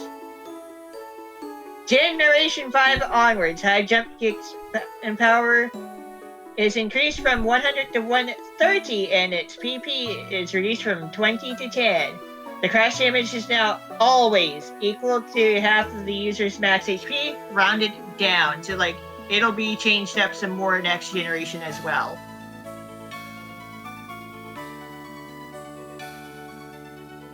Yeah, bit of a strange move. Weird. Also, yes, you can soft reset for female starter Pokemon in Legends ZA. You just need to save manually before selecting your starter Pokemon. I got a female Chikorita after one soft reset. Well, one reset. Yeah. Only needed to reset the game once, and I got my female starter on Legends ZA. So, like, even if you can't disable autosave, there are still some things you can do with your manual save. Like, getting that female starter. Because the game will not save in the middle of a battle. Yeah, it will not save in the middle of a battle. And it's in the battle that you find out whether your starter Pokemon is male or female. So yeah, that is still possible with Legends ZA. And lucky me, I only needed to reset once. We'll see how well that goes if we ever get to that, if we decide to play that game later on in this Take It Easy series. But yeah.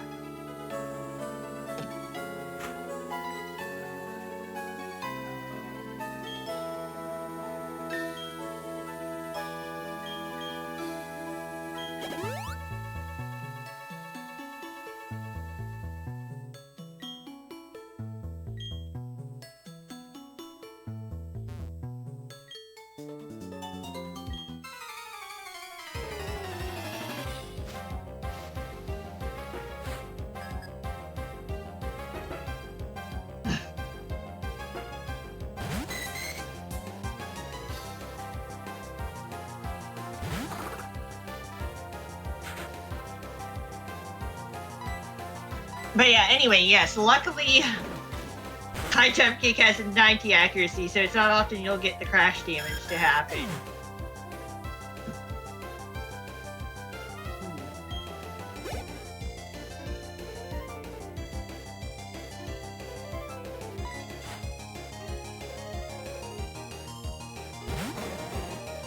In Generation 1, a 100 accuracy move can miss. 1 in 256%. Yeah, 1 in 256 of the time. Because of weird math programming issues. The only move this does not apply to is Swift because it has no accuracy or evasion checks at all in Gen 1. Yeah, that move has no accuracy or evasion checks, and it's one of those things that's like, yeah, okay, thankfully that's the thing, but the move itself is not strong anyway. So it's like, yeah, if you want to make sure you never miss, use Swift, I guess. Because why not? Sure. In Japanese, it is called Speed Star. Which makes sense because the animation uses star and 5-pointed stars.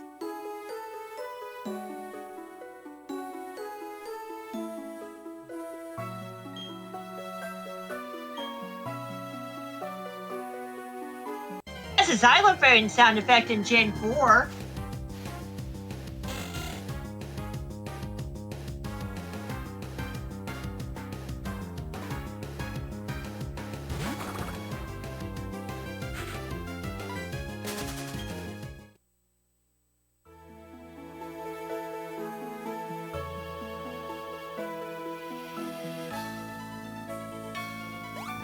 Pick the plate.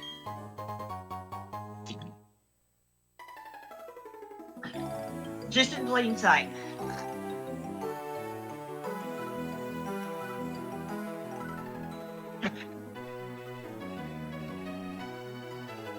Alright, there is text engraved in the back of the chain plate.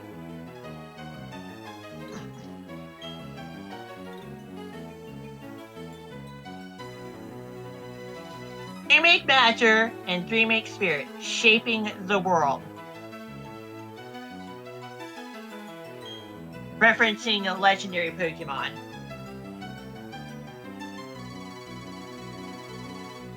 Yeah, Dialga and Palkia, and then the Lake Guardians.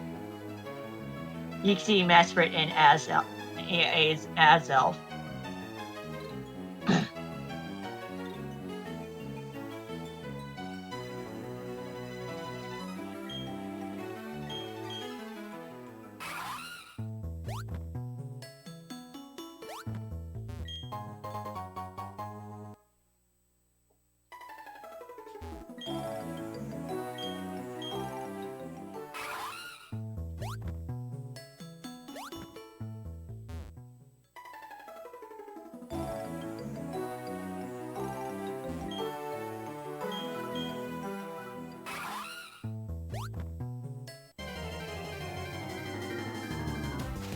Also, we can finally catch Tentacool. Oh, yeah. We are just now able to get access to Tentacool in the wild. It's kind of late for that, isn't it, game? Then again, that's just kind of how Sinnoh is with as little surfing areas it has, relative to Hoenn, obviously. Yeah. Hoenn has surfing area up the wazoo. Yep. Well, that is when it comes out. Yeah.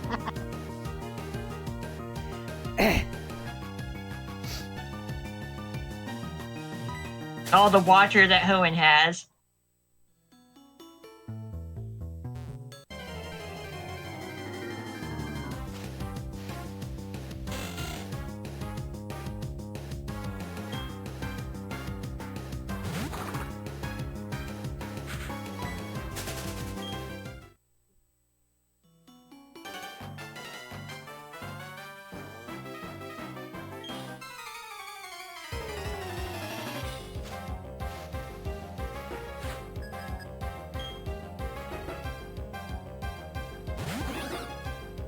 Mantine, the pre-evolved form of Mantine. How to get this thing to evolve into a Mantine? What you need to do is also have a Remoraid in your party and level up the Mantine. No, you don't lose your Remoraid in the process. Thankfully. What?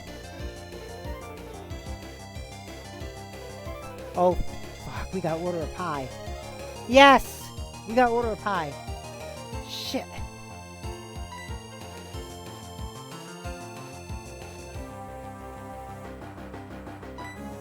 So yeah, this is the baby form of Mantike, basically. Mantine. Mantike is the baby version of Mantine. Oh, what'd you say? Yes, we are. One this time. Honey, I have a shiny Mantike on Brilliant Diamond. No.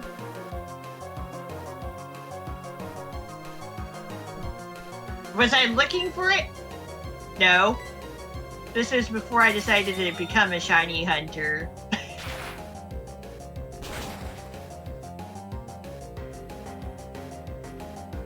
So of course it came at full odds.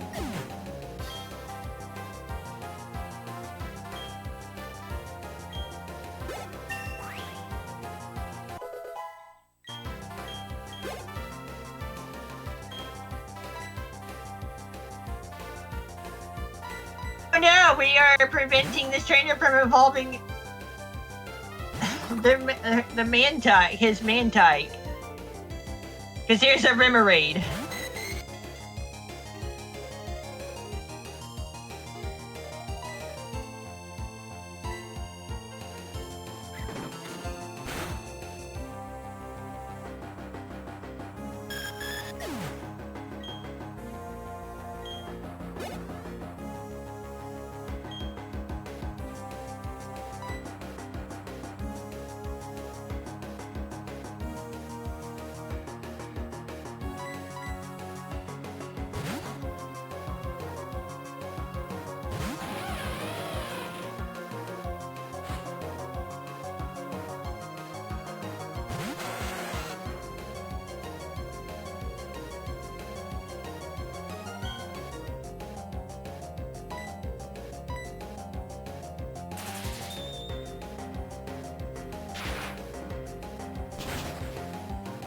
There. It's Danny Inkling. Hey, what's up, Danny? Yeah, I know you're still around. I just raided you like the other day. How you doing?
Suppose I'll give the car Oh, base hon, the water. luck. Yeah. I know, and I'm attached to a headphones.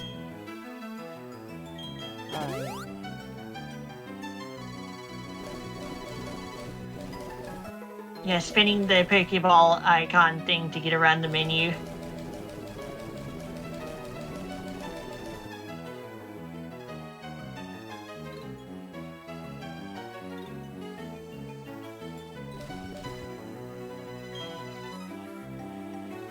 Spin the Pokeball, press the button, and that's how the menu can work. And the Gen 4 Sinnoh games. Just a funny bit of touch control in Diamond, Pearl, and Platinum. Diamond, Pearl, and Platinum. Why not?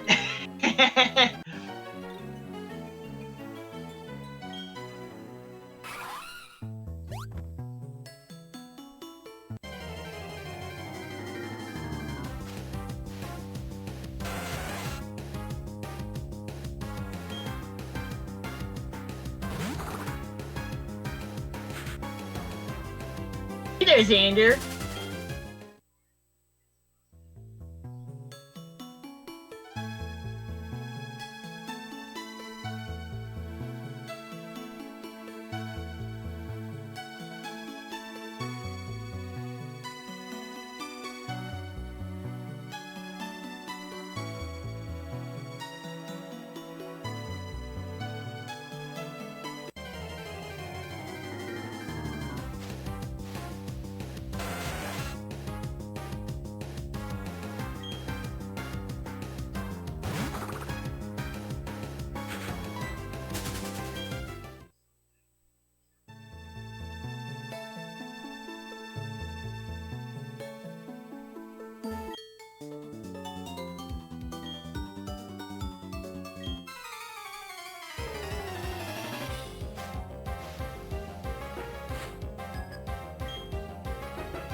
Oh, good.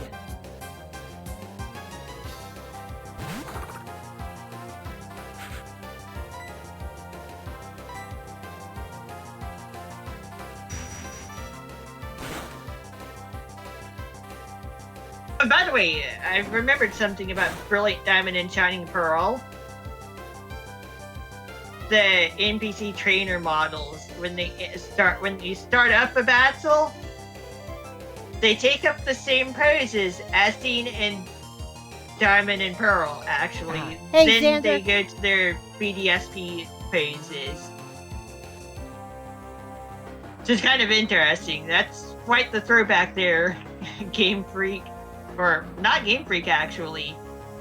A different development company did BDSP. Call correctly, it was Ilka that actually programmed BDSP. But like, that's pretty interesting, and it's pretty interesting throwback for the remakes. They actually make use of the trainer poses from the original games in the remakes, even if briefly. Oh, cool. And in 3D, of course. Oh, apparently earlier today, the Coast Guard tried to remove hate symbol classification from fascist symbolism, but they received a ton of backlash, and they decided to keep the classification after all. So, okay. Yeah.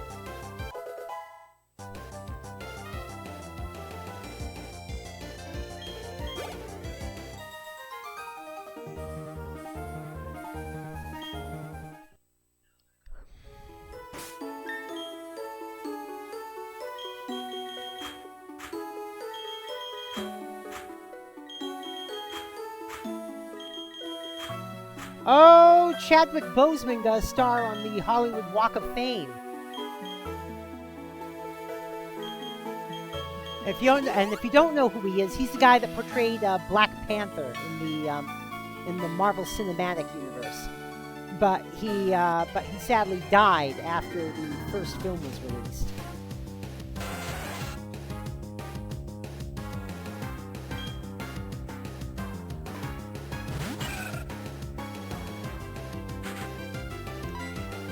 But the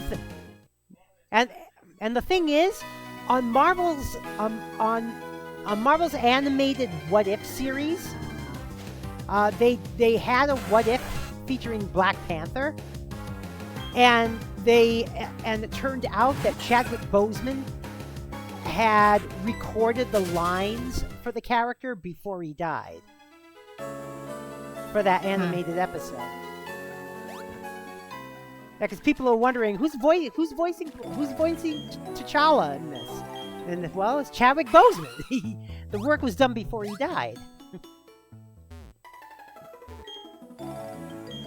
You made a shiny fleshling flyaway in ZA, Danny? Oh, gee. Oh, gosh.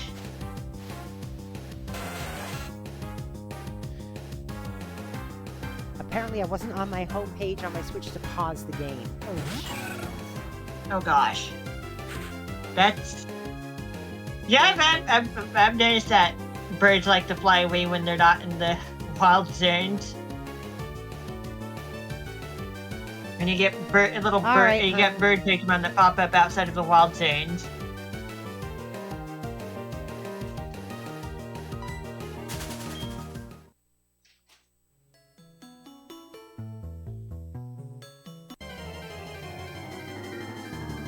I will still keep my shiny hunting on the Scarlet and Violet, though.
I wish Cash got to switch Pokemon because the ground type nullifies the water type's electric immunity.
New bikini, huh?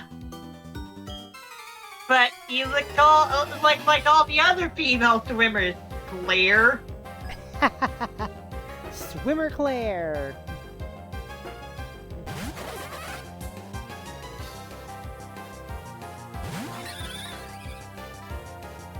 By the way, I did get a couple more wins on PlayStation 4 Itadaki Street recently. Ah. Like last night, I decided to do some more tour mode, and one of the boards is basically like standard Super Mario Brothers, just with a little bit of rearrangement in the shape, but it's basically the same layout. As for the boards that are shared between the Wii game and the PS4 game, the layouts are identical.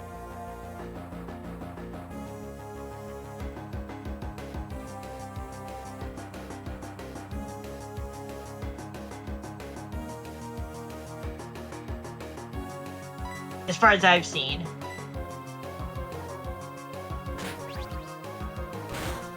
Oh, apparently Mori Calliope announced her third album, which is coming out. Nice. On February 6th, called Disaster Piece. Nice. Callie is a very busy lady. Mm-hmm. She does get a lot of stuff done, though. To be fair. Mm-hmm. But yeah, that's good news for Callie.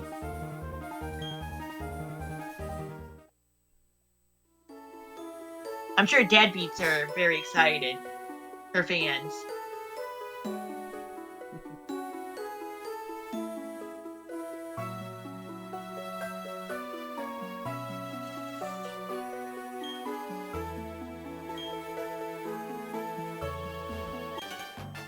We're gonna end up going a little past the usual end time, by the way.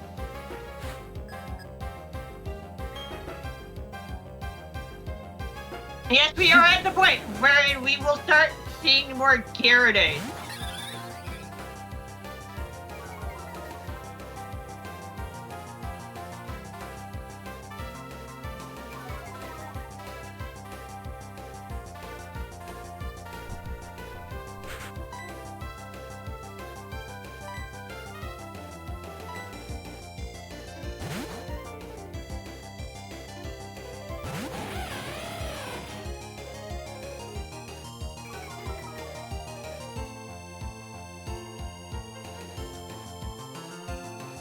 Oh, no wonder I'm not moving. My controller died. Ah, that would do it, Danny. And of course, that would do it. And of course, the first single from it, she announced too, called Gold Unbalance, which is a collaboration between Mori Calliope and Kento Nakajima.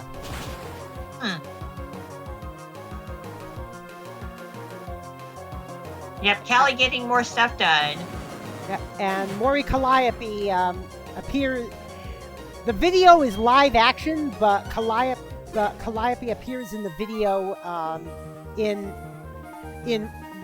realistic 3D CGI.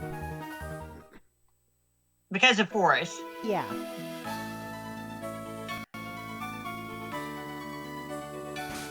I mean, yeah, not 3D like this. I mean, like CGI 3D, like theater quality. Movie CGI. Yeah. Or modern video game CGI. Yeah, because Kento Nakajima is not a VTube artist. Kento Nakajima is an IRL idol. Okay. But like that's still great news for Callie. Mm-hmm. Oh yeah.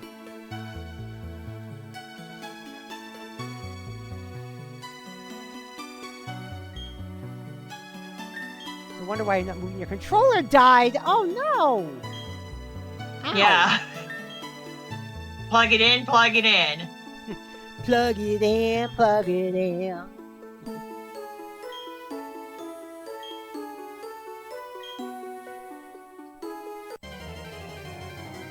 But yeah, I want to get this area's battles done before we finish streaming. Okay, Emmy? Alright. Tomorrow's stream, by the way, will be bowling. Hopefully I'll be able to stay awake this time. I wasn't able to stay awake last time. I wasn't feeling too good. I ended up bowling by myself. Yeah, I know. I got a good amount of strikes while I was at it. I started the bowling session with a strike. Oh, nice. Of course, I played a duck pin, obviously. Well, yeah, because you're you and you like duck pin. Yeah. You just got your charger? Ah.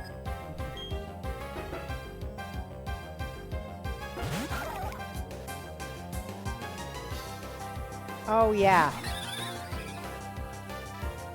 Oh, yeah. Stuffing, cranberry sauce.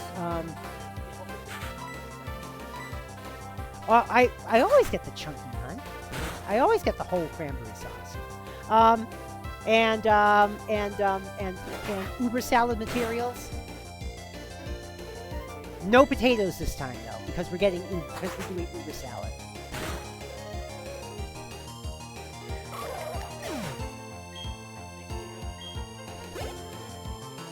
Gastrodon. Ah. Yeah.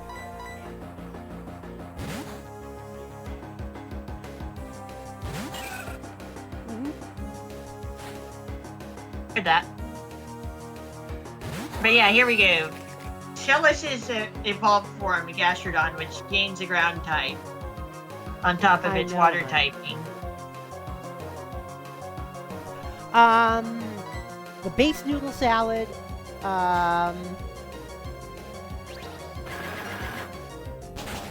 peas, yeah, peas, ham, cheese, onions.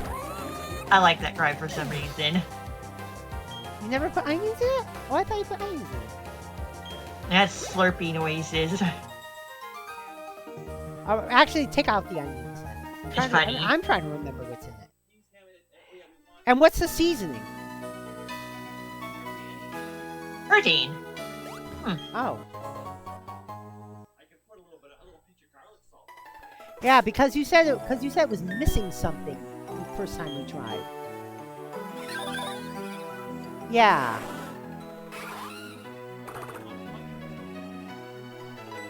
Oh yeah. Sharp cheddar, yes. Okay.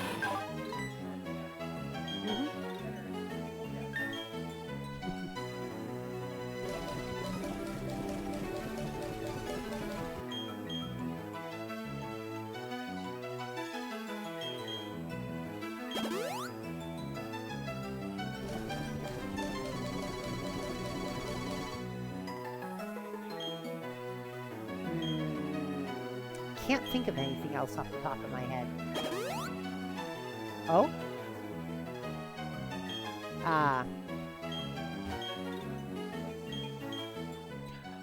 Oh, I also need to refill my laundry card, too.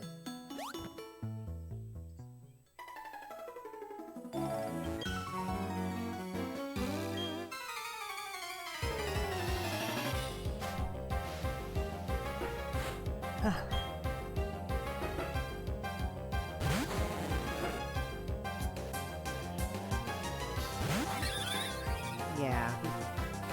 Paprika, right? Oh, yeah.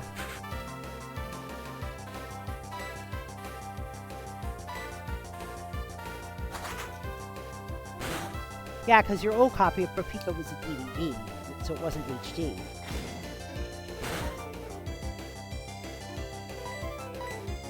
Well, even then, even 720 isn't really considered HD anymore.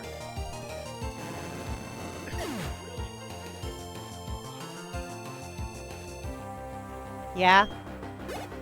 Ah! Ah!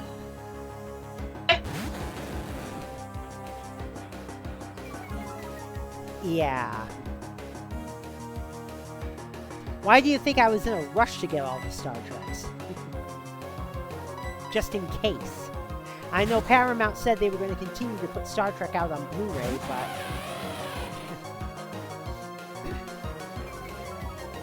yeah.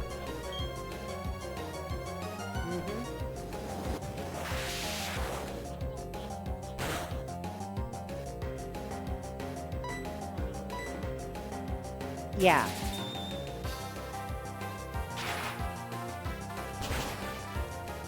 Also, I may or may not have solved my laptop's connection issues. It could have been a bad driver issue. Oh, jeez. We'll see how well that goes for now. Oh, thanks, Particle, for the reminder that I need to do a load of laundry. Oh, yeah. I tend to do my laundry every Saturday night. Friday for me. It used to be on a different day of the week, So actually. Oh, yeah. Oh, yeah, always. What? Yeah. Yeah.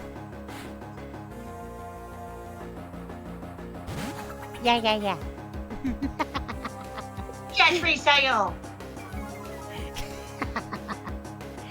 Get your own catchphrase style. Pie. Yeah, cherry pie.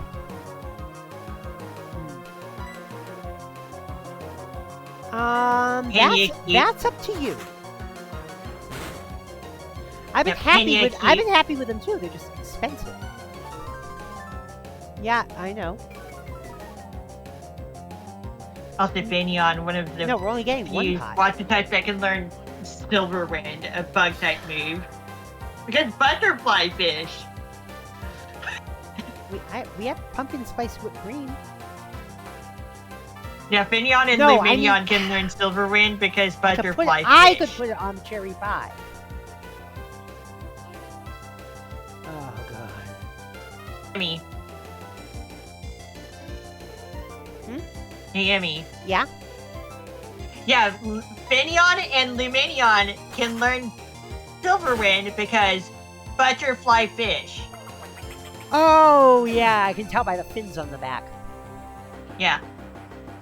Oh, what? Red Rock? We'll eventually get to see Luminion as well.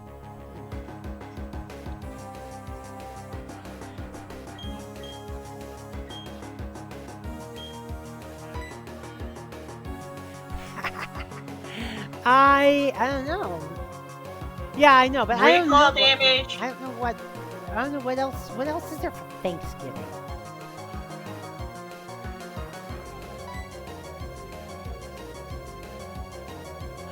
Oh yeah, that's right. I don't really use quick attack much.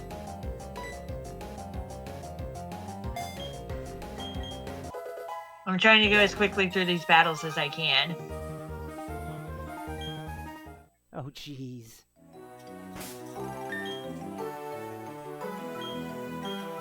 So you say I did good with the turkey, huh? Picking it out. They're only 99 cents a pound. Yeah, they were only 99 cents a pound. The butterballs, yeah.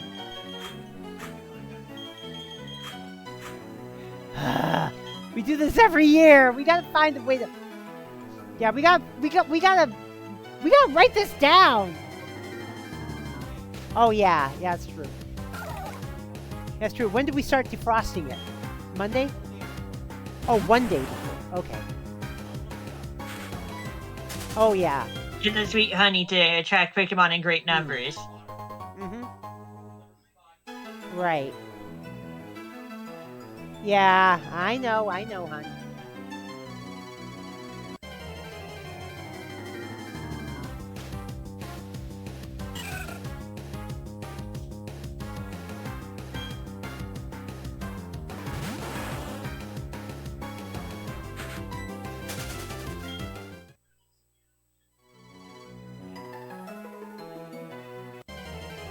Oh!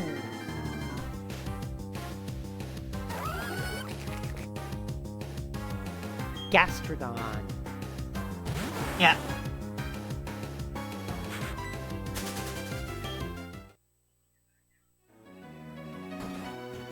Thought today's number is 59. Show me a Pokemon that's level 59 if you can. I'll reward you. This number is random. This number is random every day. So. And if you do this, you get items. Win items from me. Black Belt powers up fighting type moves. Expert Belt powers up moves if they are super effective. Focus Sash. The bearer avoids a one-hit KO if the HP is full. It saves the Pokemon at 1 HP in such a case.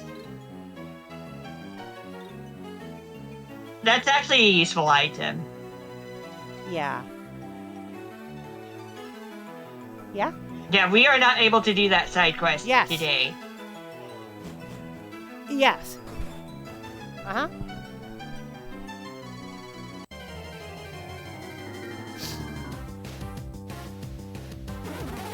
Wild Flakeville.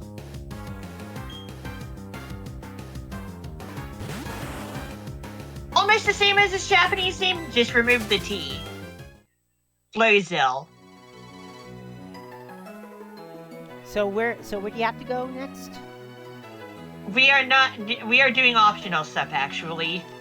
Okay, yeah, because it's pretty much past that time. No, I know.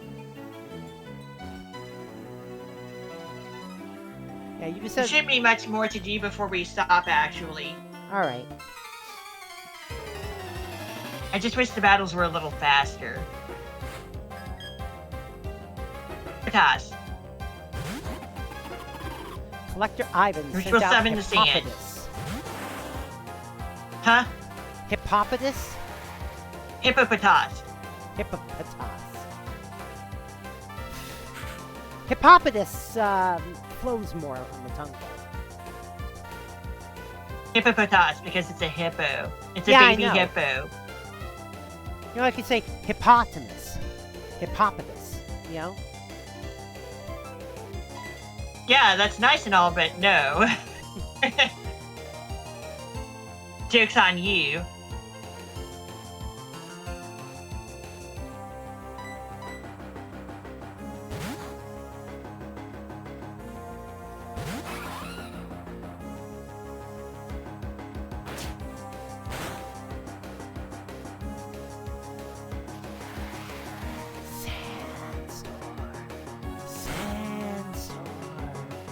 Deep hurting. This is permanent Sandstorm because it was summoned by an ability, which is Yeah. nerfed in Gen 6 to being the same as using Sandstorm the move, just automatically.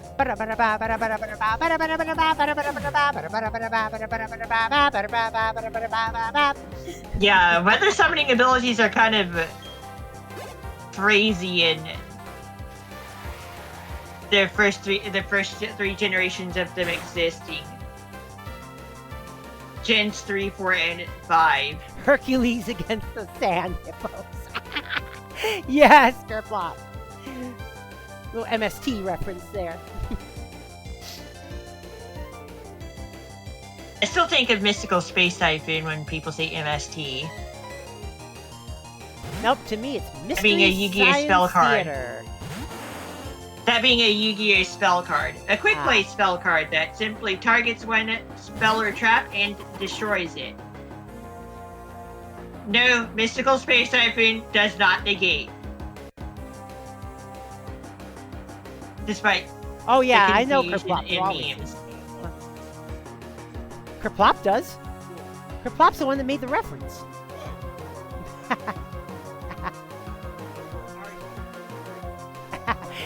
There's another Thanksgiving MST3K marathon, by the way. I know, there always is every year. Yeah.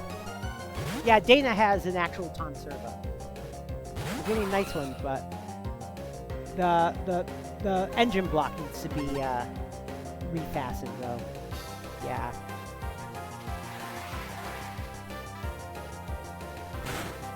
Oh. Oh, Yeah. If a Sandstorm is active, Rock type Pokemon receive a 50% special defense buff.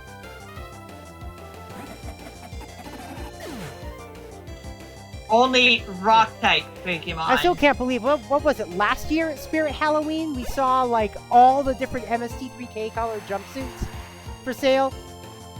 They had, I mean, they weren't licensed or anything, but they were the base jumpsuits, but they were all the correct colors. They had Joel's red, they had Mike's green and blue ones, they had Jonah's yellow one, and they had Emily's purple one.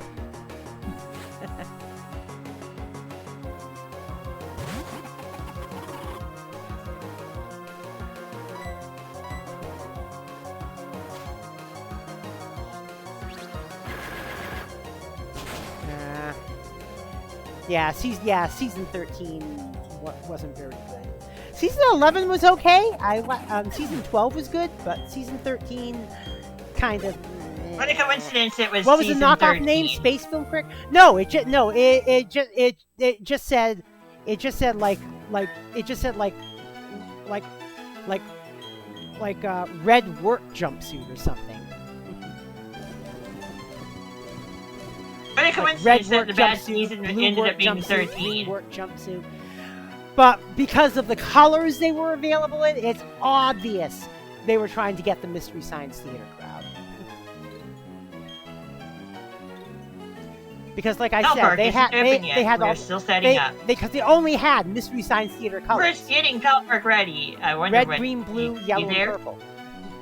Beat the game to access Pelt Park.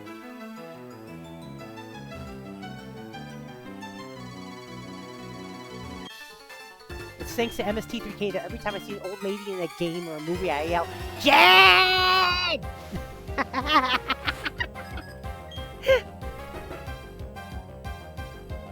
Great, another Pokemon that my Gengar is useless against.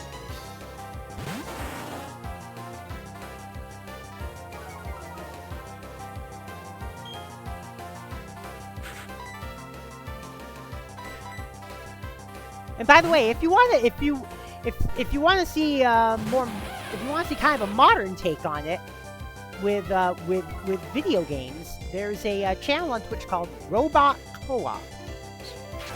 That's where I keep forgetting where the underscore is in it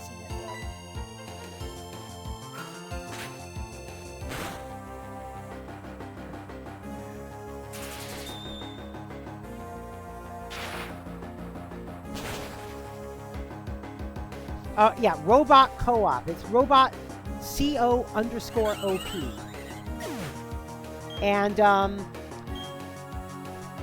And if you were around on the internet about 10 to 15 years ago, you might remember a Mystery Science Theater homage called Incognito Cinema Warriors XP.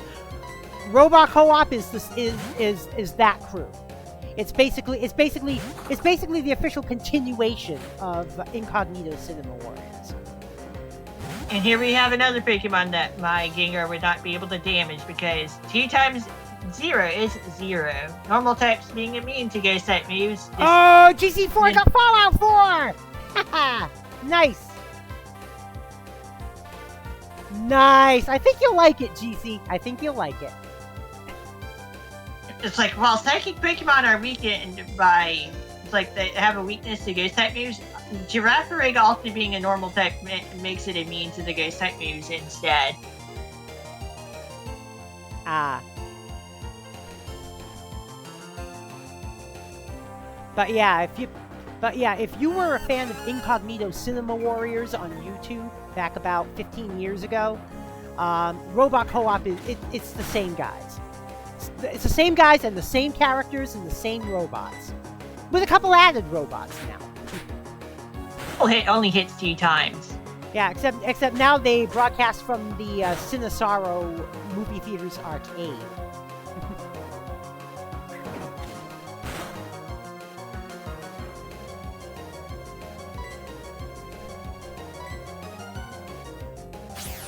But it is the canonical continuation of Incognito Cinema Warriors XP. But they also stream it live. They also do it live too. So there's chat interaction and everything. They're basically crossing the multiversal divide to broadcast on Twitch.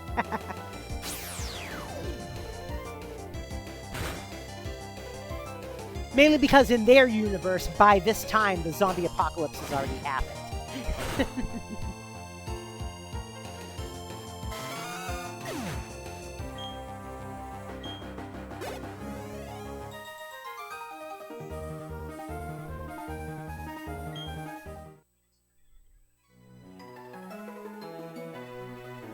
But 81 X Scissor. A good physical bug type move, actually.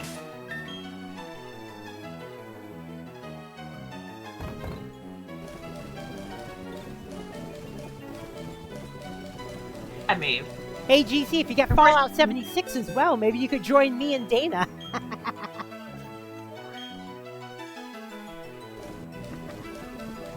of course, nothing on my team can learn that move.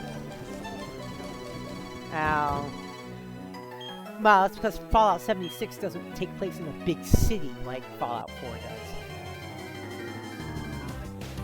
Also, Wild's gun tank. Hmm? Yeah. Yeah, I did notice that one. Yeah.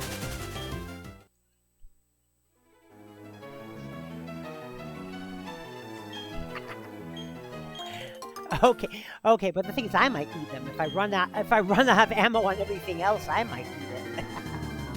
Yeah.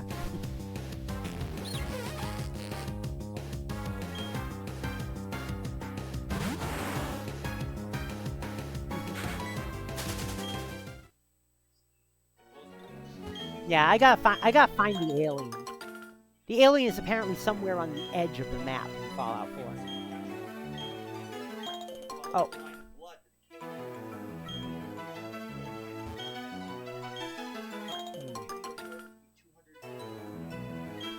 I mean, wait a minute, is he automatically hostile to you? Ah, damn! I can't make friends with the alien! Ah.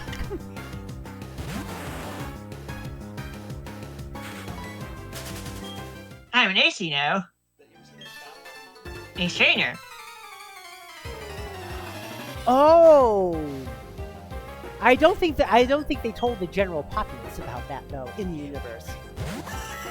Yeah, I know it's canonical, but what I'm saying is, if I recall, they had that battle on the moon, but I don't think the fact that they were fighting aliens was made available to the general public.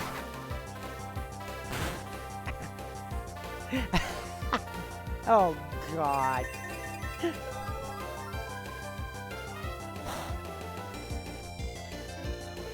But I wanted to use my Rizzler skills on the alien. You need to be near Rizzler for that to work. Yeah. But you need to be Narissa Ravencroft for that to work. Yeah, I know. He can Riz on anyone. Hi, Danny.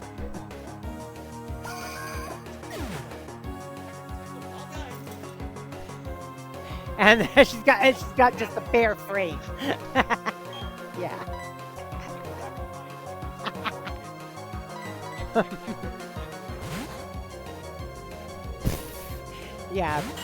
Yeah. Piper's damn good at that.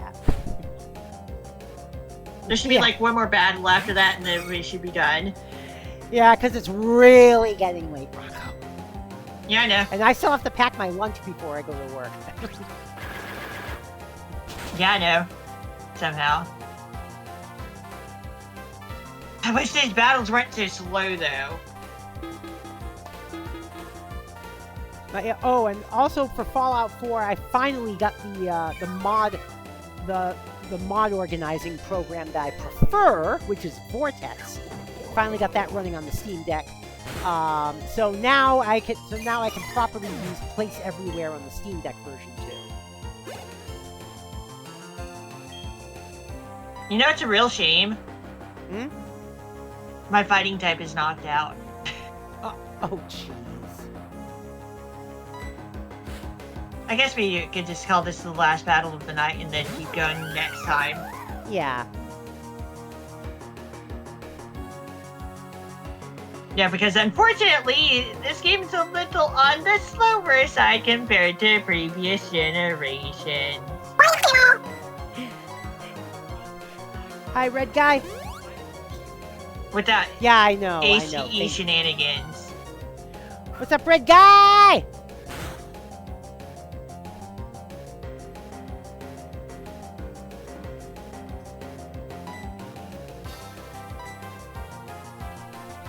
God damn.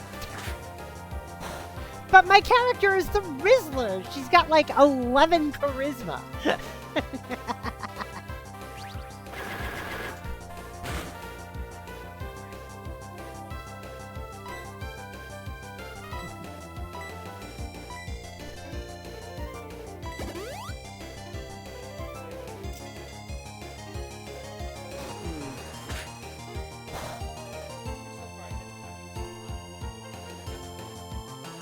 Yeah. Aqua Girl. Yeah.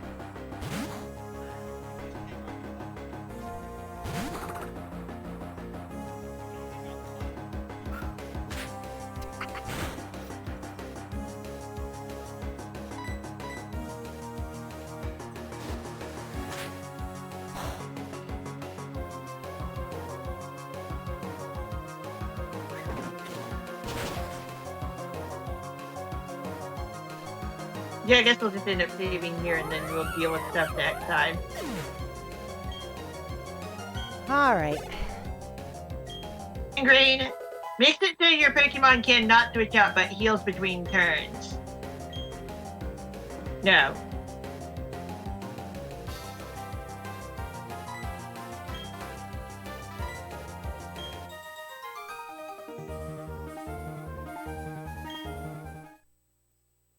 Alright. Hold on. Hold on. What are you doing? We're going to check the step counter. Oh, yeah. 1877. Yep, only 1877, but whatever. Ah, that's alright. Title for episode That 128 of Yu-Gi-Oh! Duel Monsters. The preview for the episode. Oh, Janucci dies. Oh, God. Jonucci. Jonucci Dies is the title of episode 128 of Yu-Gi-Oh! Duel Monsters. The preview for the episode is Most Famous. Oh, God. Alright, we are going to be heading out, folks. Let me give Ranko a shout-out here as our collab partner for the evening. Tomorrow, we're going to come on, go bowling. So, yeah, I've never watched Yu-Gi-Oh, so I don't even know the dub names. I watched the Duel Monsters and GX, Yeah, and a bit of early 5Ds. Yeah, so Jonuchi Kazama or Joey Wheeler in the dub. Joey Wheeler. Yeah. Brooklyn Rage. Brooklyn. He has a Brooklyn accent in the dub. English dub. Oh, yes. God. And this is kind of exaggerated in the abridged series, and it led to the Brooklyn Rage phrase, which the original English actor actually finds hilarious and likes that phrase. All right. Brooklyn Rage. Okay, I've got to go to the rating meter now. Yeah. Yeah, no, I have to go to the rating meter too. I don't have to actually make lunch today. I just have to pack it.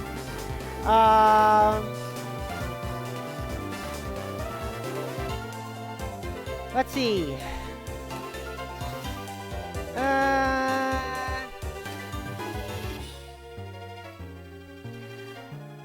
Let's go to...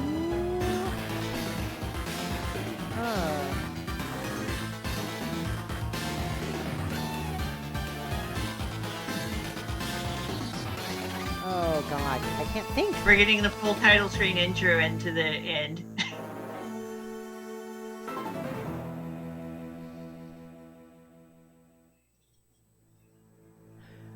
Huh. God, there's a lot of good ones today.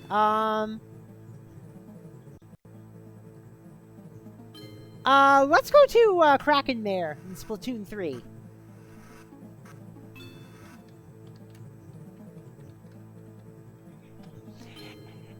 And until tomorrow, you know what to do, folks. Follow and subscribe. Join the Particle Acceleration. You can also join us on Discord. !